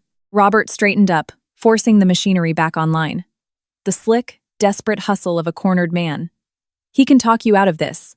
He knows the site specs better than anyone. It's mutually beneficial. If we just sit down, strip the emotion out of it, Robert," Matt said. "My decision is made. But you're a businessman. You know a single night isn't grounds for character is grounds." Silence. Robert stared at him. Alice would later recognize the frantic mechanics of Robert's mind when Matt recounted the conversation to her. He was searching for the angle, the pressure point, the lever that would flip the dynamic. "Let me talk to Alice," Robert said finally. "One-on-one. Without you," Matt let the silence stretch. "That's her decision to make." "Then go ask her. Tell her I'm asking for 5 minutes." Matt looked at him for a few seconds, gave a curt nod, and walked back into the ballroom. Alice listened to Matt in silence. He kept it brief. "He wants 5 minutes to speak with you privately. I am not advising you either way." She looked up at him. His expression was completely neutral. No pressure, no subtle hints on what she should do. He was just delivering the message and leaving the agency entirely in her hands. She thought about it. 10 seconds. "Fine," she said. She stood up, smoothed her skirt, and walked out into the foyer. Robert was waiting by the window. When he saw her, his spine snapped straight, that ingrained reflex to maintain posture, to hold the mask. She stopped a few feet away, keeping a deliberate distance. "Alice," he started. His voice was different. She had rarely heard this tone. Stripped of the superiority, stripped of the irony, just exhausted. "I'm begging you. Go tell him that everything is fine. Tell him it was a personal misunderstanding, that it has no bearing on our work. He respects you. He listens to you. One word from you, and this goes away." She stared at him. "Do you realize what you're asking?" "I'm asking for a favor. We're adults. Whatever happened between us happened a long time ago. Right now, I'm just asking for Robert." She stopped him not by raising her volume, but by deploying the exact intonation she had mastered over the last 2 years. Firm, grounded, leaving zero room for negotiation. "Do you remember what you said to me when I was packing my bags?" He stayed silent. "You told me I never measured up to you. You told me you had just put up with me for too long." A heavy pause. "Those were the last words you ever said to me in that apartment. You gave me 2 days to pack my entire life, and then you went back to watching football." "Alice, I'm not bringing that up to... I'm not saying it to guilt you, Robert. I'm saying it so you understand the reality of what's happening right now. You are begging for a lifeline from a person you made explicitly clear was worthless. And I, and this is the important part, no longer believe I am worthless. Because of that, I am not going to do what you're asking." Robert stared at her. His face was a battlefield of conflicting layers. The rage he was desperately trying to suppress. The sheer disbelief that she was saying no. And something else, something akin to a delayed recognition, as if he were truly looking at the woman standing in front of him for the very first time. "I can't speak for you, Robert," she said. "You chose how to behave." Tonight, and 2 years ago, she turned and started walking back toward the ballroom doors. "Alice," he called out to her back. She stopped, but didn't turn around. He started, then faltered. He waved a hand dismissively at the empty air. "Never mind. Go." She walked back into the ballroom. Matt was standing by their table, talking to Aaron. He didn't hover by the door, didn't stare at her expectantly. He just talked. When she approached, he met her eyes with a quiet, wordless question. "We're done," she said. "We can leave." Matt turned back toward the doors. He had his hand on the brass handle when he heard Robert's voice drifting out from the foyer, low, almost talking to himself. "Tell her I..." Robert cut himself off again. "Nothing. It doesn't matter." Matt looked at him for a few seconds. "Tell her yourself," Matt said coldly, "if you ever find the words." And he walked inside. He didn't tell Alice the details right away. Just gave a brief summary.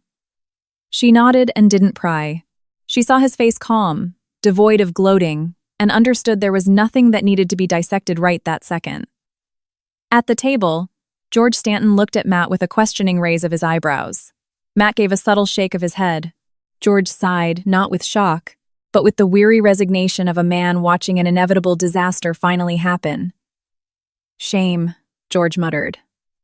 "It was a solid project." "We'll find another one," Matt replied. The conversation around them normalized. Aaron started describing a new development in Hudson Yards. Nancy flagged down a waiter for tea. The night marched on. Alice sat back and watched the dance floor. A few older couples were swaying to a soft, lyrical melody. The crystal pendants on the chandelier shivered slightly, throwing tiny, prismatic rainbows across the white linens. She thought, "This is bizarre." She had come to a stranger's wedding, stumbled into her ex-husband's family drama, survived 2 hostile interrogations and 1 public scene, and now she was sitting at a table drinking tea and watching people dance. And inside, there was no rage, no bitterness, no gloating, just a quiet, neutral space, like the air after a violent thunderstorm. She spotted Vicky by accident. The bride was standing near a tall window on the far side of the room, alone. No husband, no bridesmaids. She was holding a glass of water, staring out at the Manhattan skyline. The white, crystal-beaded dress looked different in the shadows, less triumphant, more fragile. The heavy train was crumpled slightly at her feet. Her veil had been taken off and draped over a nearby chair. Vicky was just staring out the window.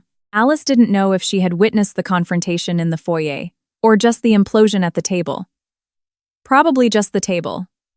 But judging by her posture, that was enough. Shoulders slumped, head bowed slightly, the universal stance of someone processing something devastating in the middle of what was supposed to be the best day of her life. Alice watched her for a few seconds. She remembered herself. Not at her own wedding, everything had still been bright then.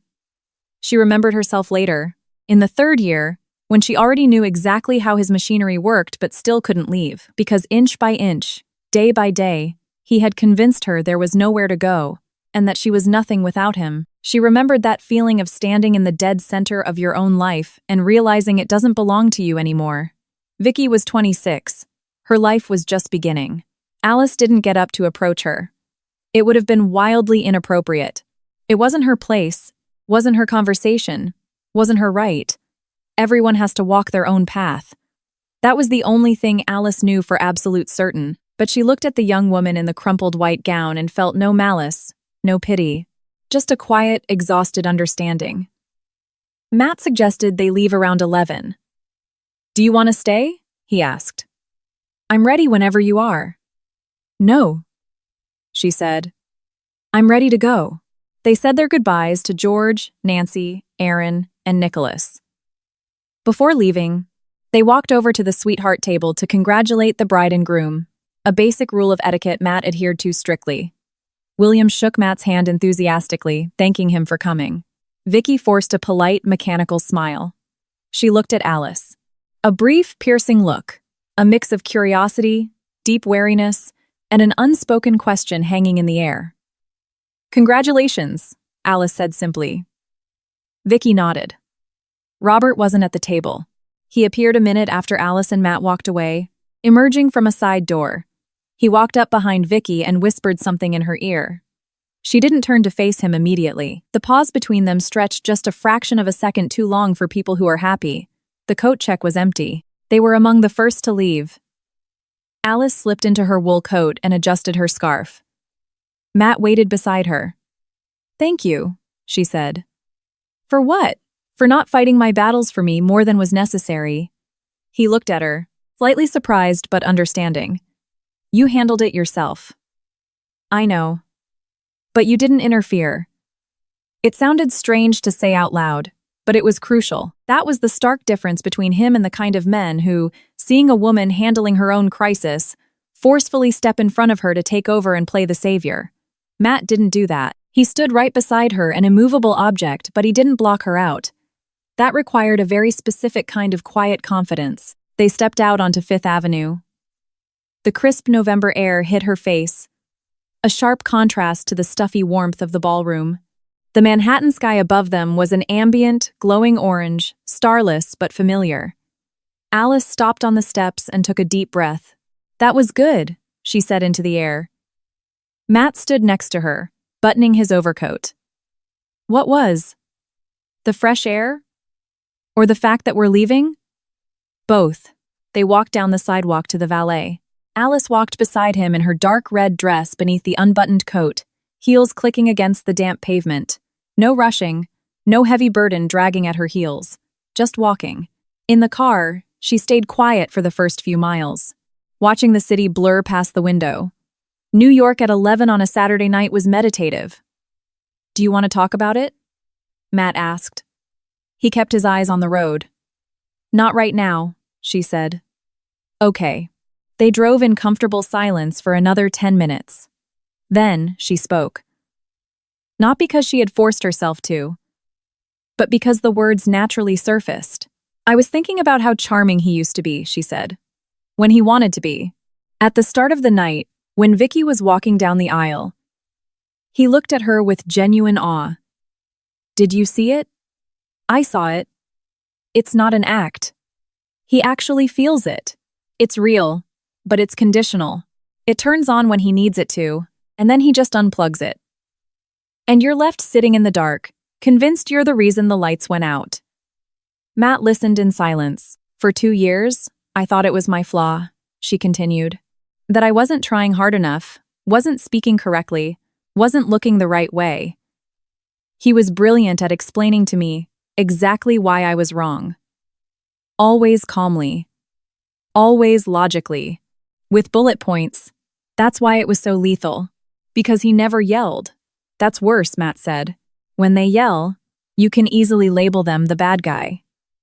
Exactly. She watched the streetlights strobe across the windshield. When it's quiet, you start to believe the rot is inside you. He didn't offer empty platitudes. He didn't say it's all in the past now or you're so strong. He just drove and listened. That, too, was exactly right. Tonight, she said softly, when he walked over to the table the first time and started talking, I felt the old reflex kick in, the urge to shrink, to explain myself, to apologize for existing. It's still there. She paused. But I caught it. And that's different. I used to just surrender to it. Catching it changes everything. It's a massive difference, Matt agreed. They stopped at a red light. The crimson glow bled into a puddle on the asphalt, shivering as a taxi drove past. Alice stared at the reflection and thought, that's exactly what this is. Light refracted through dirty water, recognizable but distorted. He mentioned kids, she said as the light turned green. You heard him. I did. It was a gut punch. He knew it was a gut punch. He always aimed for the arteries. She paused. But you know what the weirdest part is? 2 years ago, that comment would have derailed me for a month. I would have sobbed in the bathroom. Tonight? It stung. And then it evaporated. It didn't destroy me, because you don't use him as the architect of your own self-worth anymore, Matt said. She turned to look at his profile in the dim light of the dashboard. Yes, she said. Exactly. He walked her to the lobby of her building in Park Slope. They lingered on the sidewalk. She wasn't rushing to go inside. He wasn't rushing to leave. Tonight was heavy for you, he said. A statement of fact. It was mixed, she answered honestly. There were heavy moments. But overall, she searched for the word. It was clarifying. It feels like something finally closed. Not because of tonight, it ended a long time ago. But tonight, I finally saw the corpse. He nodded. When I was talking to him in the lobby, Matt said, he asked me to pass along a message to you. What? He didn't finish his sentence. He said, never mind. Alice let a second pass, then nodded. It really doesn't matter. Matt smiled just slightly at the corner of his mouth. It was the specific smile she loved most. Unforced, genuine. Go upstairs, he told her. I'll call you in the morning. Okay. She grabbed the heavy brass handle of the front door, but paused when he called her name. Alice. She turned around. I'm glad we went, he said. Despite everything. She looked at him standing under the amber glow of the street lamp. A dark silhouette, a calm face. Behind him lay the Brooklyn street, late autumn leaves plastered to the wet pavement. Me too, she said, and walked inside. She didn't go straight to bed. She kicked off her heels by the door, placed them neatly on the rack, hung up her coat. She walked into the kitchen, poured a glass of water, and drank it while standing at the sink. Then she walked into the living room, clicked on the floor lamp, a warm amber glow, and sat in her armchair. She just sat there. She thought about Vicky standing by the dark window, holding her glass. She thought about what a person looks like the exact moment they realize the world doesn't operate the way they were promised it would. Alice didn't know what Vicky would do. Leave or stay? Convince herself it was a fluke, a bad day, that he would never do it again? Or see the truth and run while the ink on the marriage license was still wet? It wasn't Alice's choice. It wasn't her story. Her story was right here. In this room, in this chair, under this warm light, the agency she had built brick by brick, the team that believed in her vision, the man who had just stood outside her door and said, I'm glad, without demanding explanations or apologies. She hadn't taken revenge. She hadn't gone to that wedding to prove a point or to punish him. Life had simply dragged her there randomly, absurdly, the way life does. And it turned out her footing was solid. The earth hadn't swallowed her. The ghost of her past no longer held the paralyzing authority it had wielded 2 years ago. It wasn't a victory. It was something much quieter and much more profound than a victory. The lamp cast a soft circle of light. Outside, the wind rustled the remaining leaves in Prospect Park. Alice sat in the chair, staring into space, and felt something in her chest slowly, meticulously, unspool, a knot she had been carrying for years. Her phone buzzed on the side table. A text message. Natalie, hey, saw you were online around midnight. Just checking in. Worried about you running into him. Alice smiled and typed back, everything is fine. I'll tell you about it tomorrow. She hesitated for a second, then added, seriously, I'm good. She set the phone face down. Silence. Long, soft Brooklyn silence. The lamp, the wind in the park, and this strange, almost unfamiliar sensation of being exactly where she was supposed to be, knowing she had built the floor beneath her own feet. She fell asleep in the chair. Not instantly, but drifting off seamlessly, the way you sleep when you finally put down something impossibly heavy. She woke up in the armchair the next morning with a stiff neck and a feeling that took her a moment to identify. Weightlessness. Not manic joy. Just weightlessness. The sensation of walking without an 80-pound pack on your back. Your muscles remember the strain, but your shoulders are finally free. Outside the window, a gray Sunday dawn was breaking over Brooklyn. The leaves on the tree in the courtyard had almost entirely fallen, leaving only a few stubborn ones clinging to the branches. Alice watched them for a few minutes. Then she got up and put the kettle on. Matt called at 10:30, exactly as promised. How are you? He asked. I slept in the armchair, she said. My neck is killing me. That doesn't answer the question. Fine, she smiled. Honestly, I'm good. He paused for a second. I was thinking about you this morning. Last night you were very... He searched for the word. Composed isn't the right word. Grounded. That's the word. She held her hot mug of coffee with both hands, staring out at the gray sky. I like that word. Me too. They talked a bit longer, aimlessly. The way people who enjoy each other's company talk on a lazy Sunday morning. About the coffee, the weather, his tentative afternoon meeting. Then she told him she wanted to go for a walk in the park. He said he'd see her tomorrow. She hung up and went to get dressed. Robert didn't sleep that Sunday morning. He hadn't slept since 3 a.m. He lay in the dark, staring at the ceiling of the brand new master bedroom in the Upper West Side condo he and Vicky had moved into right before the wedding. It was a massive place in a premium building, secured with a mortgage that required a down payment he had planned to cover entirely with his equity draw from the Westchester project. Now, at 4 a.m., that financial projection sat on his chest like an anvil. $15 million. It wasn't just a big number. It was the fulcrum upon which everything else balanced. The $30,000 personal loan he took out for the wedding, the venue at the North Star for 120 guests, the live band, Vicky's custom gown, which she hadn't even asked for, but which he had insisted upon because Andrew Zimmerman needed to see that his son-in-law spared no expense. The European honeymoon. Flights booked, non-refundable suites reserved. He lay there crunching numbers in his head. He didn't write them down, because seeing them on paper would make it entirely too real. Beside him, Vicky slept on her side of the bed, her back to him. She had gotten into bed in total silence. She had stopped talking to him at the reception. She played her part smiling at guests, answering questions, but spoke to Robert only when absolutely necessary. In the Uber ride home, she had stared out the window the entire time. He hadn't pressed her. She hadn't volunteered anything. That silence was worse than a screaming match. Robert rolled over, squeezed his eyes shut.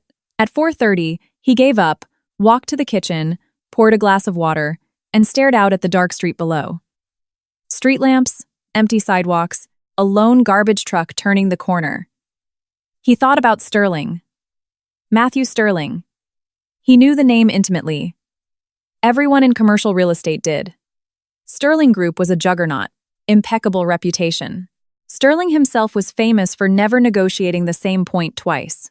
Once a decision was made, the vault was locked. Robert had heard George Stanton warn him months ago.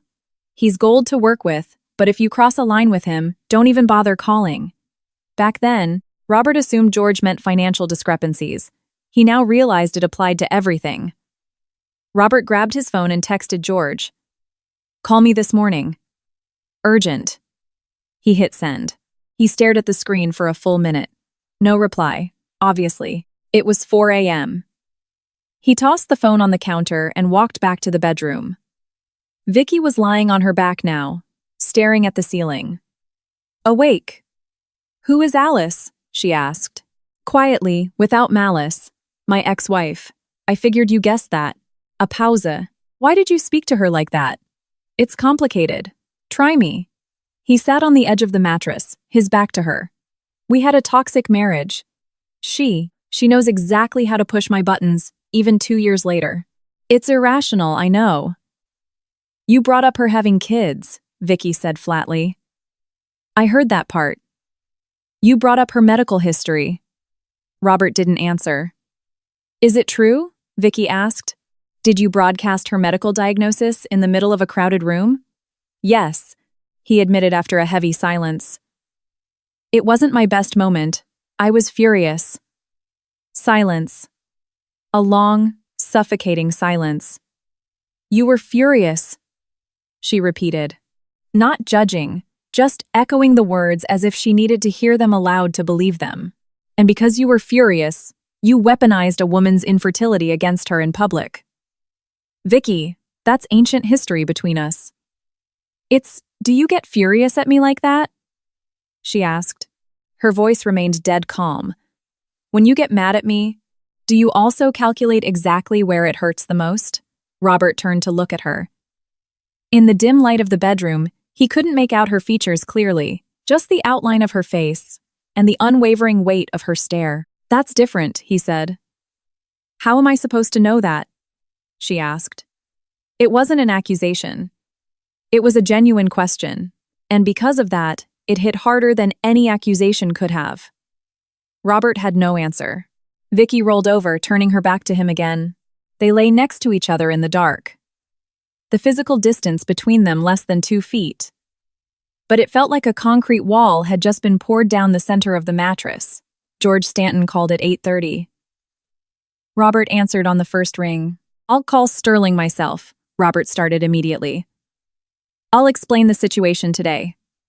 "I'll apologize, Robert," George interrupted. His voice was exhausted. "I already spoke to him this morning, and he told us to find replacement capital." Robert stood by the kitchen window. The street below was gray and damp. "He might reconsider." "If we just give him a few days to cool off?" "No," George said. "You know how he operates. It's a closed door." "George, listen to me. I have to explain." Robert." George's tone shifted into something that made Robert's stomach plummet. "I saw the whole thing last night. I was sitting at that table. I get that it's personal. Ex-wives are complicated. Everyone has baggage. But you," a heavy sigh, "you put that on display in front of Matthew Sterling. You attacked his partner. At his table. At a wedding. That's not personal baggage. That's a catastrophic lack of judgment. I can take a cut on the back-end equity. I'll compensate the firm for money doesn't fix a liability, Robert." Silence. "What happens to the project?" Robert asked, his voice hollow. "We're looking for alternative financing. The timeline is delayed. Phase 1 is up in the air." "Up in the air." "Meaning my position is?" "I don't know yet. I honestly don't know." A pause. "Robert, we've had a good run. I value the work we've done together. But right now, on this project, I cannot promise you a damn thing." The line went dead. Robert put the phone down. He set his coffee mug on the counter, missed the coaster, and the ceramic clacked violently against the marble. He stared down at the kitchen island. At the expensive quartz countertop Vicky had picked out. At the $30K wedding loan. At the massive mortgage payment due in 3 weeks, which he had intended to pay with his advance from George's firm. At the car lease. At the renovation bills for the master bath. All of it was suddenly suspended in mid-air, with the floor yanked out from underneath. He dragged his hands down his face and sat on one of the new bar stools. Vicky left for her parents' house that afternoon. She said she promised to help her mother with some errands. Robert didn't interrogate her. She left without a long goodbye, just grabbed her tote bag, said, "I'll be back tonight," and walked out. He was left alone in the massive new apartment, which still smelled faintly of the previous owner's paint, filled only with the minimal furniture they'd managed to move in before the wedding. He sat in the living room on an expensive leather sectional he'd bought on credit 3 weeks ago, staring at a blank wall where a painting was supposed to hang. They hadn't picked one out yet. He thought about Sterling. Not about the money, but about the man himself. About how he had stood in the foyer, watching Robert panic, and hadn't raised his voice once. Hadn't flexed. Hadn't postured. The quiet, devastating calm of a man who never has to prove his own weight in a room. Robert knew how to make an impression. He knew how to command attention, how to charm investors, how to win an argument.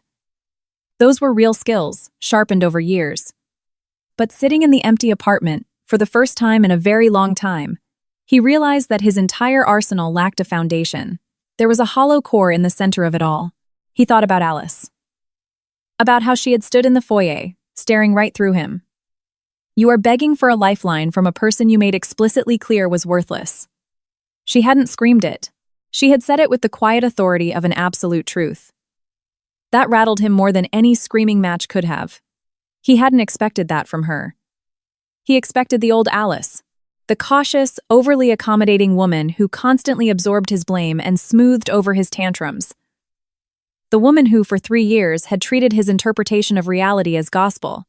The woman in the dark red dress last night was a stranger. He didn't know if he was angry. Mostly, he just felt violently disoriented. Like walking into your own house in the dark and realizing all the furniture has been bolted to the ceiling.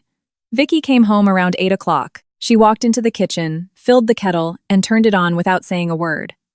Robert stood up from the couch and walked in. "How's your mom?" "She's fine." Vicky stood by the stove, watching the water boil. Her spine was rigid. Her hands gripped the edge of the counter. Robert looked at her tense shoulders and knew exactly what was coming. "Vicky," he started.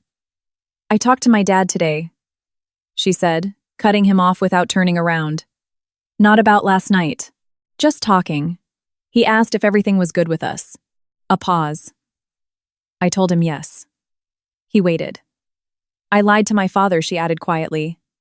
"Robert, I saw how you spoke to her. Not just at the end, when you blew up in front of the room. I saw you earlier. I was standing by the window. You approached her table 3 separate times." He didn't speak. "Did you really bring up her medical diagnosis?" Her voice didn't waver. It was methodical, the voice of someone who had done all their crying in the car and was now operating on pure logic. "This is a woman you were married to for 4 years. And you used that against her. Not in the heat of a screaming match at home. You walked across a ballroom 3 times to say it to her face. What kind of person does that?" She finally turned around. There was no rage in her eyes. It was worse than rage. It was the devastating, clinical autopsy of a man she thought she knew. "I was furious," he repeated. "I was furious she was there. So when you get angry, you try to destroy people." "No." "Yes," she said. Her voice was so unyielding it physically stopped him from moving. "You can't keep saying that's different. It's not different. This is who you are. This is your default setting when something doesn't go your way. This is what you do to people who inconvenience you." A pause. "She didn't even do anything to you last night, Robert. She was just existing in the same room." He stood in the kitchen doorway. He could have unleashed his usual playbook. He could have meticulously deconstructed his marriage to Alice, painted her as the villain, rationalized his behavior until it sounded like a tragic necessity. He was an expert at building logical labyrinths. But looking at Vicky, at her straightened spine and dead-eyed stare, he knew none of his tricks would work. Because she wasn't asking about Alice, she was asking about him. "I need some time to think," Vicky said. "Just give me a few days." "What does that mean, think?" "It means I need to think," she repeated. "I don't have an answer yet. I need space." The kettle whistled. She poured hot water into a mug, picked it up, and walked into the guest bedroom. The door clicked shut. It didn't slam. It just closed. Robert was left standing in the kitchen. Alice walked for a long time that Sunday. She put on her old Converse sneakers and a warm jacket, grabbed her phone, and headed into Prospect Park. She didn't walk fast, didn't have a destination. She just walked. Autumn in Brooklyn on a day like this was a specific kind of magic. A thick carpet of yellow and burnt orange leaves coated the paths, some already turning brown and plastered to the pavement by the rain. The air was sharp and cold, smelling faintly of damp earth and pine needles. A few locals pushed strollers. An old man walked a golden retriever. 2 joggers blew past her. She thought about the night before. Not the whole exhausting narrative, just flashes. Vicky standing by the window. Aunt Valerie clutching her tissue. Robert in the foyer, his knuckles white around his phone. Matt's voice in the car. Because you don't use him as the architect of your own self-worth anymore. She thought about that sentence and realized it was the absolute truth. For a very long time, the entire duration of their marriage, and long after she had viewed herself strictly through Robert's lens, if she managed a situation perfectly, it meant he was satisfied, which meant she had value. If she failed, it meant he was right, and she was defective. She had hardwired herself into his matrix so deeply she couldn't even see the code anymore. Unplugging from someone else's coordinate system is brutal, invisible labor. Alice reached the edge of the park, stood there for a minute watching the traffic on Flatbush Avenue, and then turned back toward home. She thought about her agency, about the Monday morning status meeting, about the massive RFP Kyle had forwarded her on Friday right before she left for the wedding. A massive corporate client in the financial sector. Serious volume, serious budget. She needed to review the 40-page brief Monday morning before the team synced up. She thought about all of this and felt a sensation she was now intimately familiar with. The quiet, unshakable joy of doing work that belongs entirely to you. Nobody could take that away from her. Not then, not now. Monday started early. Alice arrived at her Soho office at 8, before anyone else.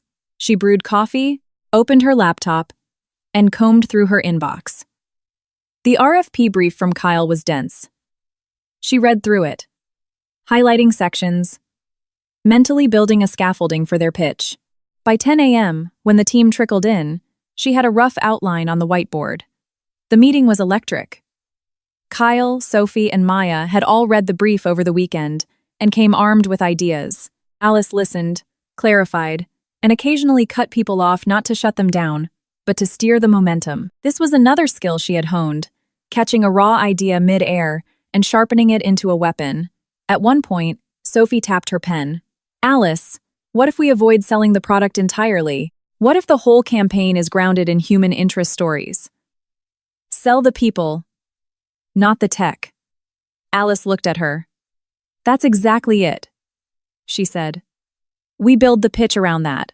Sophie nodded, a look of profound satisfaction settling on her face, the specific glow of an employee who knows she's just been heard and valued. Alice caught the look and thought, this is what matters. This right here. Making sure people walk out of this room knowing their brain is respected. George Stanton called her on Tuesday morning. She took the call in her glass-walled office. He was brief and strictly business. He mentioned that Matthew Sterling had spoken highly of her firm's capabilities and that his development company was looking for a new agency of record for a massive upcoming project. It's a blind pitch, George clarified. You'll be up against 3 other major agencies. It's a fair fight, but I wanted to personally invite you to the table. Send over the brief, Alice said, without missing a beat. I'll review it with my team and give you a definitive yes or no by Friday. Excellent. Look for the email. She hung up and stared out the window at the Manhattan skyline. She didn't think about the call. She thought about the fact that Matt had passed along her contact info to George.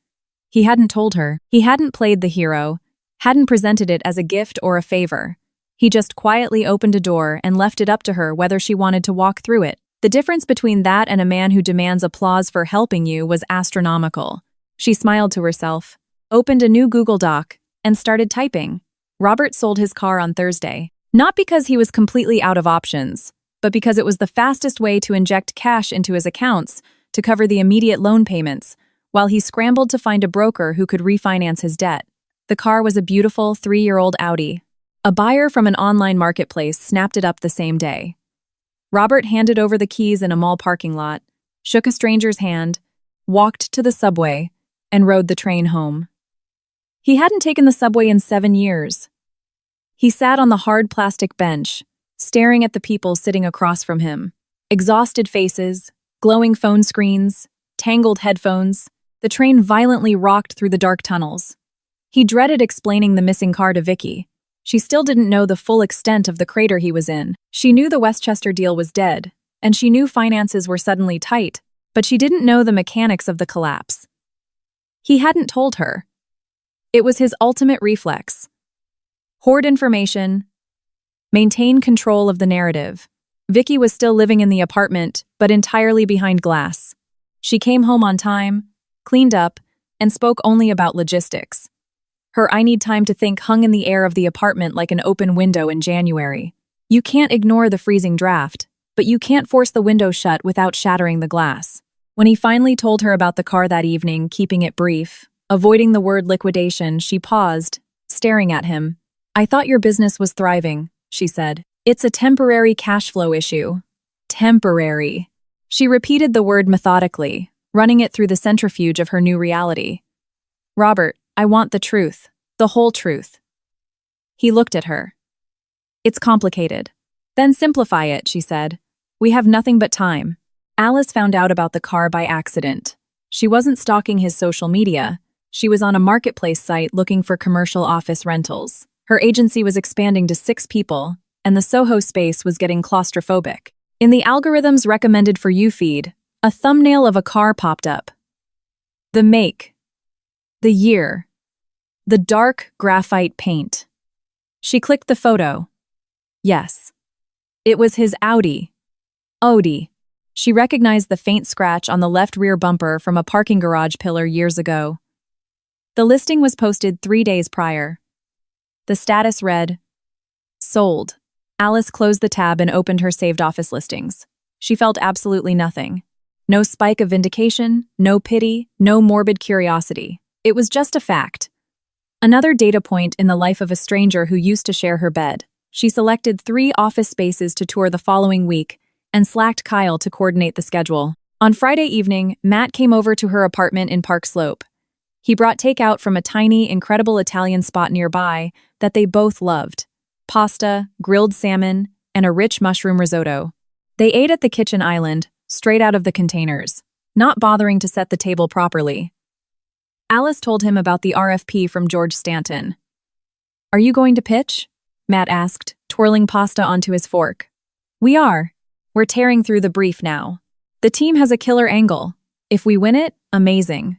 If we don't, it just wasn't our project. That's a healthy way to look at it. It's a fair pitch," she added. George was upfront that we have competitors. "I don't want anyone handing me an account out of pity or nepotism." Matt looked at her. His expression softened into something warm, deeply appreciative. "I know," he said. "That's exactly why I gave him your name." They ate in silence for a few minutes. Outside the window, the sun dipped below the Brooklyn skyline. Late November dusk, it was pitch black by 5 o'clock. The street lamp outside her building flickered on, reflecting in the window pane. "Have you thought about last weekend?" Alice asked. "Occasionally." "I thought about what you said to him in the foyer," Matt said. "When he begged you to bail him out, I knew it couldn't have been easy for you to say no. Saying no meant letting him drown. And your instinct has always been to absorb the damage for him." "It used to be," she corrected. "Not anymore." She looked at him. At the face, she had spent the last 8 months learning to read. He was guarded about certain things, but fundamentally honest. He didn't play games.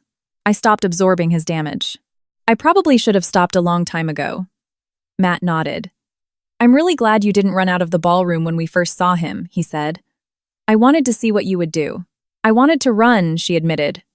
"I know, and I waited to see what you'd choose." She smiled, poking her salmon with a fork. "What were you thinking while you waited?" "I was thinking that you'd stay." Vicky left exactly 3.5 weeks after the wedding. She didn't pack her bags in the middle of a screaming match, and she didn't sneak out in the middle of the night.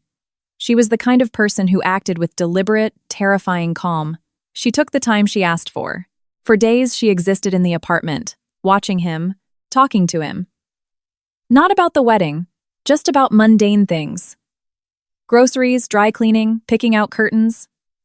Robert initially mistook this for a thaw, a sign of reconciliation. He later realized she wasn't forgiving him. She was studying him. She was observing the man she married with the blinders finally ripped off. At the end of the 3rd week, She came home with a weekender duffel bag and told him she was going to stay with her parents indefinitely. "I need to figure something out," she said. She didn't cry. She stood in the hallway in her wool coat, holding her bag, staring at him with that same unnerving, forensic gaze she had adopted since the wedding. "Figure what out?" he asked. "If I want to live the rest of my life like this." "Like what?" "Waiting to see who you decide to destroy next time you get angry. I refuse to wake up 10 years from now and realize I'm the person you know exactly how to break." Robert couldn't find a single word to say. She nodded, as if his silence was the exact confirmation she needed, and walked out the door. He stood in the hallway staring at the closed door. Then he walked into the living room, sat on the expensive leather sectional he was still paying off, and sat in dead silence. He thought about what he was going to say to her father, Andrew Zimmerman, his client, his connection to half the money in Westchester. His daughter had walked out 3 weeks after the wedding. There was no avoiding that conversation. Robert already knew how it would go. Zimmerman wouldn't yell. He would be icy, professional, and then he would quietly ensure Robert's firm never sniffed another premium contract in the tri-state area again. The chain of consequences was unspooling rapidly, link by brutal link. George Stanton called at the end of that same week. Short, transactional. He informed Robert that they were severing the remaining ties on a smaller joint venture they shared. No hard feelings. "It's just a logistical restructuring," George said. Robert knew it had absolutely nothing to do with logistics. He hired a lawyer, a shark, who charged $800 an hour to review his commercial loan agreements. The lawyer scanned the paperwork and delivered the verdict. The contracts were ironclad. No loopholes. Payments were due. Refinancing was an option, but with interest rates skyrocketing, the math was going to be an absolute bloodbath. Robert sat in the mahogany-paneled office and listened to a man explain the mechanics of his own financial execution. The Upper West Side condo, the one he had kicked Alice out of with 2 days' notice, was entirely in his name. The mortgage was nearly paid off. He only had about a year left. He didn't want to think about it, but the intrusive thought burrowed into his brain and refused to leave. Sell the condo, liquidate the equity, pay off the toxic debt, start from zero. It was a humiliating defeat, but the spreadsheet didn't care about his pride. In mid-November, he listed the apartment. The showing started immediately. The market was hot, the building was prestigious, and the unit was gorgeous. Buyers came through on the weekends. Robert would open the door, walk them through the rooms, rattle off the talking points. High ceilings, custom millwork, great view of the park. The buyers would nod, compliment the natural light, and leave. Robert would lock the door and sit by the window in the empty living room. He had scrubbed the apartment of all traces of Alice in the weeks following her departure. He bought a new sofa, swapped the rugs, painted the accent walls. But the bones of the apartment remained. The same towering ceilings, the same view of the street below, the same corner of the kitchen island where she used to sit with her laptop every morning drinking tea. He didn't allow himself to sit with those thoughts for very long. Alice found out about the apartment sale purely by chance on a Thursday afternoon, mindlessly scrolling through Facebook while eating a salad at her desk. An old mutual acquaintance from their Tribeca party days had shared a Zillow link with the caption, "Gorgeous UWS unit for sale, if anyone's looking."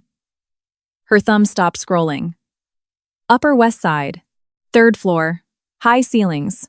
She clicked the link. She clicked through the gallery. The kitchen, different bar stools, different pendant lights, but the exact same corner. The same window looking out over the avenue. The living room. The bedroom. They hadn't even changed the wallpaper she picked out. She scrolled to the end of the listing and closed the app. She sat back in her chair and stared at the ceiling of her Soho office. She wasn't thinking about Robert. She was thinking about the woman who had walked out of that exact apartment 2 years ago, dragging 2 suitcases, feeling like her entire existence had been erased. The woman who sat in the back of a yellow cab driving through the Manhattan night, utterly paralyzed by panic. The woman who lay on a lumpy mattress in a Bushwick sublet staring at a water stain on the ceiling, convinced her life was permanently over. And then she thought about the woman sitting in this office. The woman who was currently negotiating a lease for a larger commercial space. The woman whose agency had just expanded to 6 employees.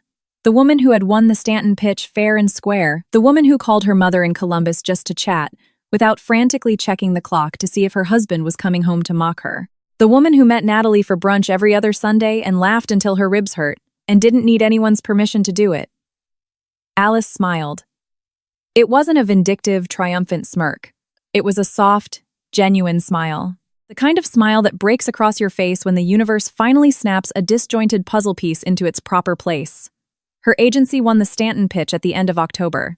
It was a bloodbath of a competition. 5 massive agencies, a brutal deadline, and a 40-page technical brief. Alice and her team worked relentlessly. For a week straight, they practically lived in the office. Kyle spearheaded the creative concept. Sophie wrote the copy. Maya built a stunning interactive deck. Alice edited, refined, and tightened every single word until it was razor sharp. When the email from George Stanton's office arrived, "We are thrilled to award you the contract." Alice read it twice, set her phone face down on her desk, and looked out the window. Then she opened the company's Slack channel. "Alice, we won it. Kyle, let's go." Sophie. 3 exclamation points from Sophie was the equivalent of a marching band. Alice laughed out loud. That evening, she texted Matt. He replied instantly, "Congratulations. You earned every bit of it." He didn't say, "I told you so." He didn't say, "See?" He just acknowledged her victory as entirely her own. She loved him endlessly for that. The contract was signed a week later. The kickoff meeting with the client's corporate team took place at Alice's new office in Chelsea, which they had finally moved into. The space was bright, expansive, with a proper glass conference room and a wall of built-in bookshelves. Alice had stocked with her own marketing textbooks and novels. The client, a formidable female VP of marketing in her 50s, arrived with an assistant. She shook Alice's hand, looked around the sleek, bustling office, and raised an eyebrow. "You run a tight ship," the VP noted. "We do," Alice agreed. "Everyone here knows exactly what their job is." The woman looked at Alice with a sharp, approving gaze. "I like that. Let's get to work." The meeting went flawlessly. Alice ran the room herself, projecting total authority, answering questions with hard data. When she didn't know an exact metric, she didn't bluff. She said, "I need to run those numbers with my analytics guy. I'll have an answer in your inbox by 9 a.m. tomorrow." No smoke and mirrors. No overpromising. Just competence. When the client left, Kyle slumped dramatically against the conference room wall. "Alice, were you even sweating during that? Because I think my heart stopped twice." "I was sweating." She smiled, erasing the whiteboard. "Just on the inside." By November, life settled into a rhythm she adored, fast-paced but solidly anchored. Mornings at the office, strategizing with the team. Evenings meeting clients, or just heading home to Park Slope. Weekends with Matt, occasional brunches with Natalie, or just quiet Sundays reading on her couch. She started seeing a therapist, not because she was in crisis, but because she recognized that surviving a marriage like hers leaves shrapnel behind, and it's better to surgically extract it than just carry it around forever. Dr. Olivia Vance was a sharp, perceptive woman who didn't waste time on platitudes. During one session, Dr. Vance asked, "What would it look like for you to truly, finally let him go?" Alice thought about it seriously. "It would look like his opinion of me ceasing to exist as a metric for my own reality, complete zero. And where are you on that scale now?" "Almost there," Alice said. Dr. Vance nodded. Almost is a massive achievement, and it was the truth. Almost was everything. Matt told her about his mother on a random Tuesday evening while they were hanging out at her apartment. It was a totally mundane night. She was reading a novel in the armchair. He was sitting on the couch with his laptop, answering emails, occasionally reading a funny headline out loud. It was their default setting, existing in the same space, tethered to each other, but entirely free to do their own thing. "My mother wants to meet you," Matt said suddenly. Alice lowered her book. "You told her about me?" "I did." "What did you tell her?" He thought for a second, keeping his eyes glued to his laptop screen. "I told her that you build things from scratch, and that I'm incredibly happy when you're around." She stared at him. The amber light from the floor lamp cast a warm glow across his profile. He stubbornly refused to look up from the screen, but the corner of his mouth was twitching upward into a faint smile. "Are you deliberately staring at your laptop so you don't have to make eye contact while you say that?" she asked. "Yes," he admitted. "Why?" "Because it's a very big deal to me." A short pause. "And when something is a very big deal, I am not always great at making eye contact." Alice closed her book and set it on the side table. She thought about what the old Alice would have done. The woman from 2 years ago, shivering in a Bushwick sublet, convinced that healthy love was a myth sold in movies. The old Alice would have panicked at this conversation. She would have searched for the hidden trapdoor. What does this mean? Where is this going? Is this a trick? The current Alice just felt a profound, radiating warmth, the steady heat of a fire built on solid brick, one that doesn't flicker and won't suddenly blow out. "When are we going?" she asked. Matt finally looked up from the screen. He wasn't hiding the smile anymore. "She lives upstate, in Cold Spring. This weekend, if you're free." "I'm free." He nodded, looking back at his laptop. "You'll like her. She's tough, but fair. Then we'll get along perfectly." Cold Spring was quiet and breathtakingly autumnal, the kind of crisp, cinematic East Coast autumn that New York City rarely gets. The air smelled of wood smoke and apple cider, and the historic Main Street was lined with trees dropping gold and crimson leaves onto the brick sidewalks. They drove up on Saturday morning. Matt parked his SUV outside a beautiful, restored Victorian house on a quiet residential street. He grabbed a shopping bag from the backseat, pastries from a high-end bakery in Manhattan, and a simple bouquet of rust-colored chrysanthemums. "You're giving flowers to your mom? Not me?" Alice teased as they walked up the steps. "I carried your tote bag to the car," he replied deadpan. She laughed. The door was opened by a petite woman in her late 60s. Spine perfectly straight, silver hair cut in a sharp bob, wearing a heavy wool cardigan over a turtleneck. Her eyes were piercing, evaluating, stripping away pleasantries in a millisecond. She looked at Matt with the casual affection of a mother, then turned her gaze to Alice. A long, unblinking assessment. No forced smile, but no hostility either. "Come in," Nora Sterling said. Nora was the kind of person who didn't waste oxygen on small talk. Alice quickly realized this was why people found her intimidating until you understood that her bluntness was a sign of respect. If she was speaking to you, she thought you were worth the effort. At the kitchen table, she didn't ask Alice about the weather or the drive up. She asked her about the agency, how she built it, how she managed payroll, how she handled nightmare clients. Alice answered sharply, confidently, and with genuine enthusiasm. She loved people who got straight to the point. At one point, Nora looked over at Matt, who was quietly drinking his coffee. "She actually answers the question you ask her," Nora stated. It sounded like the highest possible praise. Matt looked down, pretending to inspect the rim of his mug to hide his grin. Later, they walked through the town. Nora knew the history of Cold Spring like the back of her hand. She pointed out historical markers, architecture, and old family lore without an ounce of pretension. Alice walked beside her, listening intently. She thought about how this was what generational stability looked like. A quiet confidence passed down not through money, but through the way a person stands on the earth. Matt trailed a few steps behind them. Alice glanced back at him once. He was watching the two of them with an expression she couldn't distill into a single word. Something like absolute, anchoring peace. The drive back to the city was long. Traffic clogged the Palisades, and by the time they hit the George Washington Bridge, it was completely dark. Alice dozed off in the passenger seat, waking up as the neon glow of Manhattan flooded the cabin. Matt was driving in comfortable silence. "Did you like her?" he asked quietly. "Yes," Alice said, her voice gravelly from sleep. "Very much." "Why?" She thought about it. She says exactly what she means. There's no gap between her words and her intentions.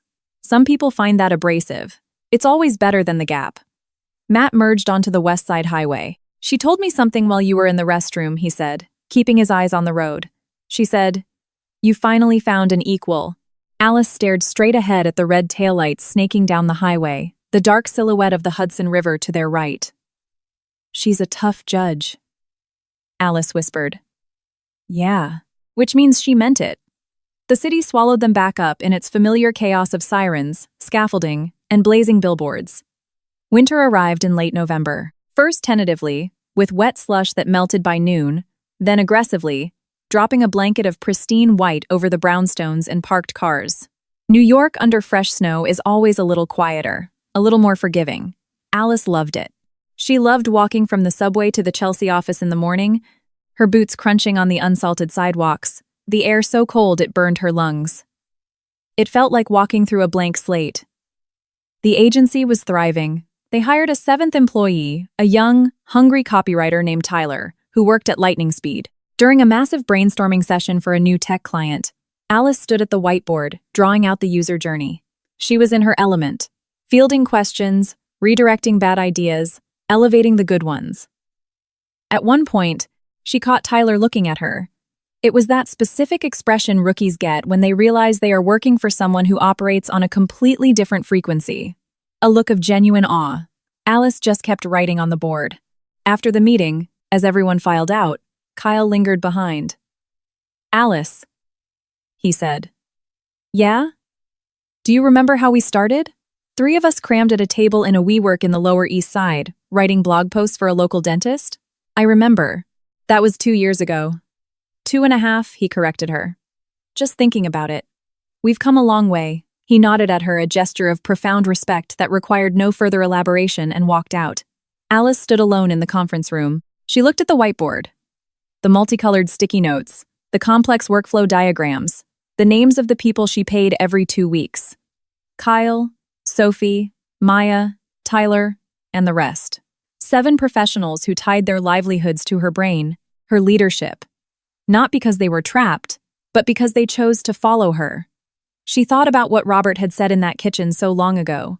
It's amateurish. They won't take it. She thought about the manuscript he threw in the garbage. She thought about his sneer in front of his business partners. She thought about all of it with a pulse so calm it bordered on boredom. It didn't burn anymore. It was just a ghost story she used to believe. She grabbed the eraser and wiped the whiteboard clean. Closer to Christmas, she and Matt bought a tree. A real, towering Douglas fir that smelled aggressively of pine.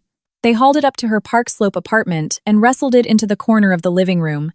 Alice dragged a plastic bin out of her closet, containing old ornaments she had lugged from the Bushwick sublet to this apartment. Faded glass bulbs, a few quirky ceramic figures, and a handful of modern glittery snowflakes. Matt untangled the string lights on the couch, working methodically and without cursing, watching her arrange the ornaments. She was meticulous. She'd hang a bulb, take 3 steps back, judge it, move it 2 inches to the left, and step back again. "You take a long time," he noted. "But I get it exactly right. Who decides what exactly right is?" "I do," she said. "It's my tree." "Our tree," he corrected her softly. She paused, holding a faded blue glass ornament mid-air. She turned to look at him. He was focused on untying a stubborn knot in the wires, speaking without any grand dramatic emphasis. He just stated a fact. "Our tree." She turned back and hung the blue ornament on a sturdy branch near the center. "Our tree," she agreed. Matt finally conquered the knot, wrapped the lights around the branches, and plugged them in. A warm, golden glow illuminated the corner of the room. Alice switched off the overhead light. They stood side by side in the dark living room, bathed only in the fairy lights. "It's perfect," Matt said. "Yes," Alice said. "It is." Later that night, long after Matt had fallen asleep, Alice lay awake in bed, mindlessly scrolling through her phone in the dark. News headlines, Instagram stories, targeted ads. Then, on a real estate app she had forgotten to delete from her office hunting days, an algorithmically suggested listing popped up. Price reduced. Luxury Upper West Side condo. Must sell fast. She tapped the thumbnail. Upper West Side. The price had been slashed aggressively. Someone was bleeding cash and needed out immediately. She scrolled to the bottom of the listing, closed the app, and locked her phone. She lay in the dark, listening to Matt's steady breathing next to her. He had one heavy arm draped over her waist, anchoring her. She didn't think about Robert's financial ruin.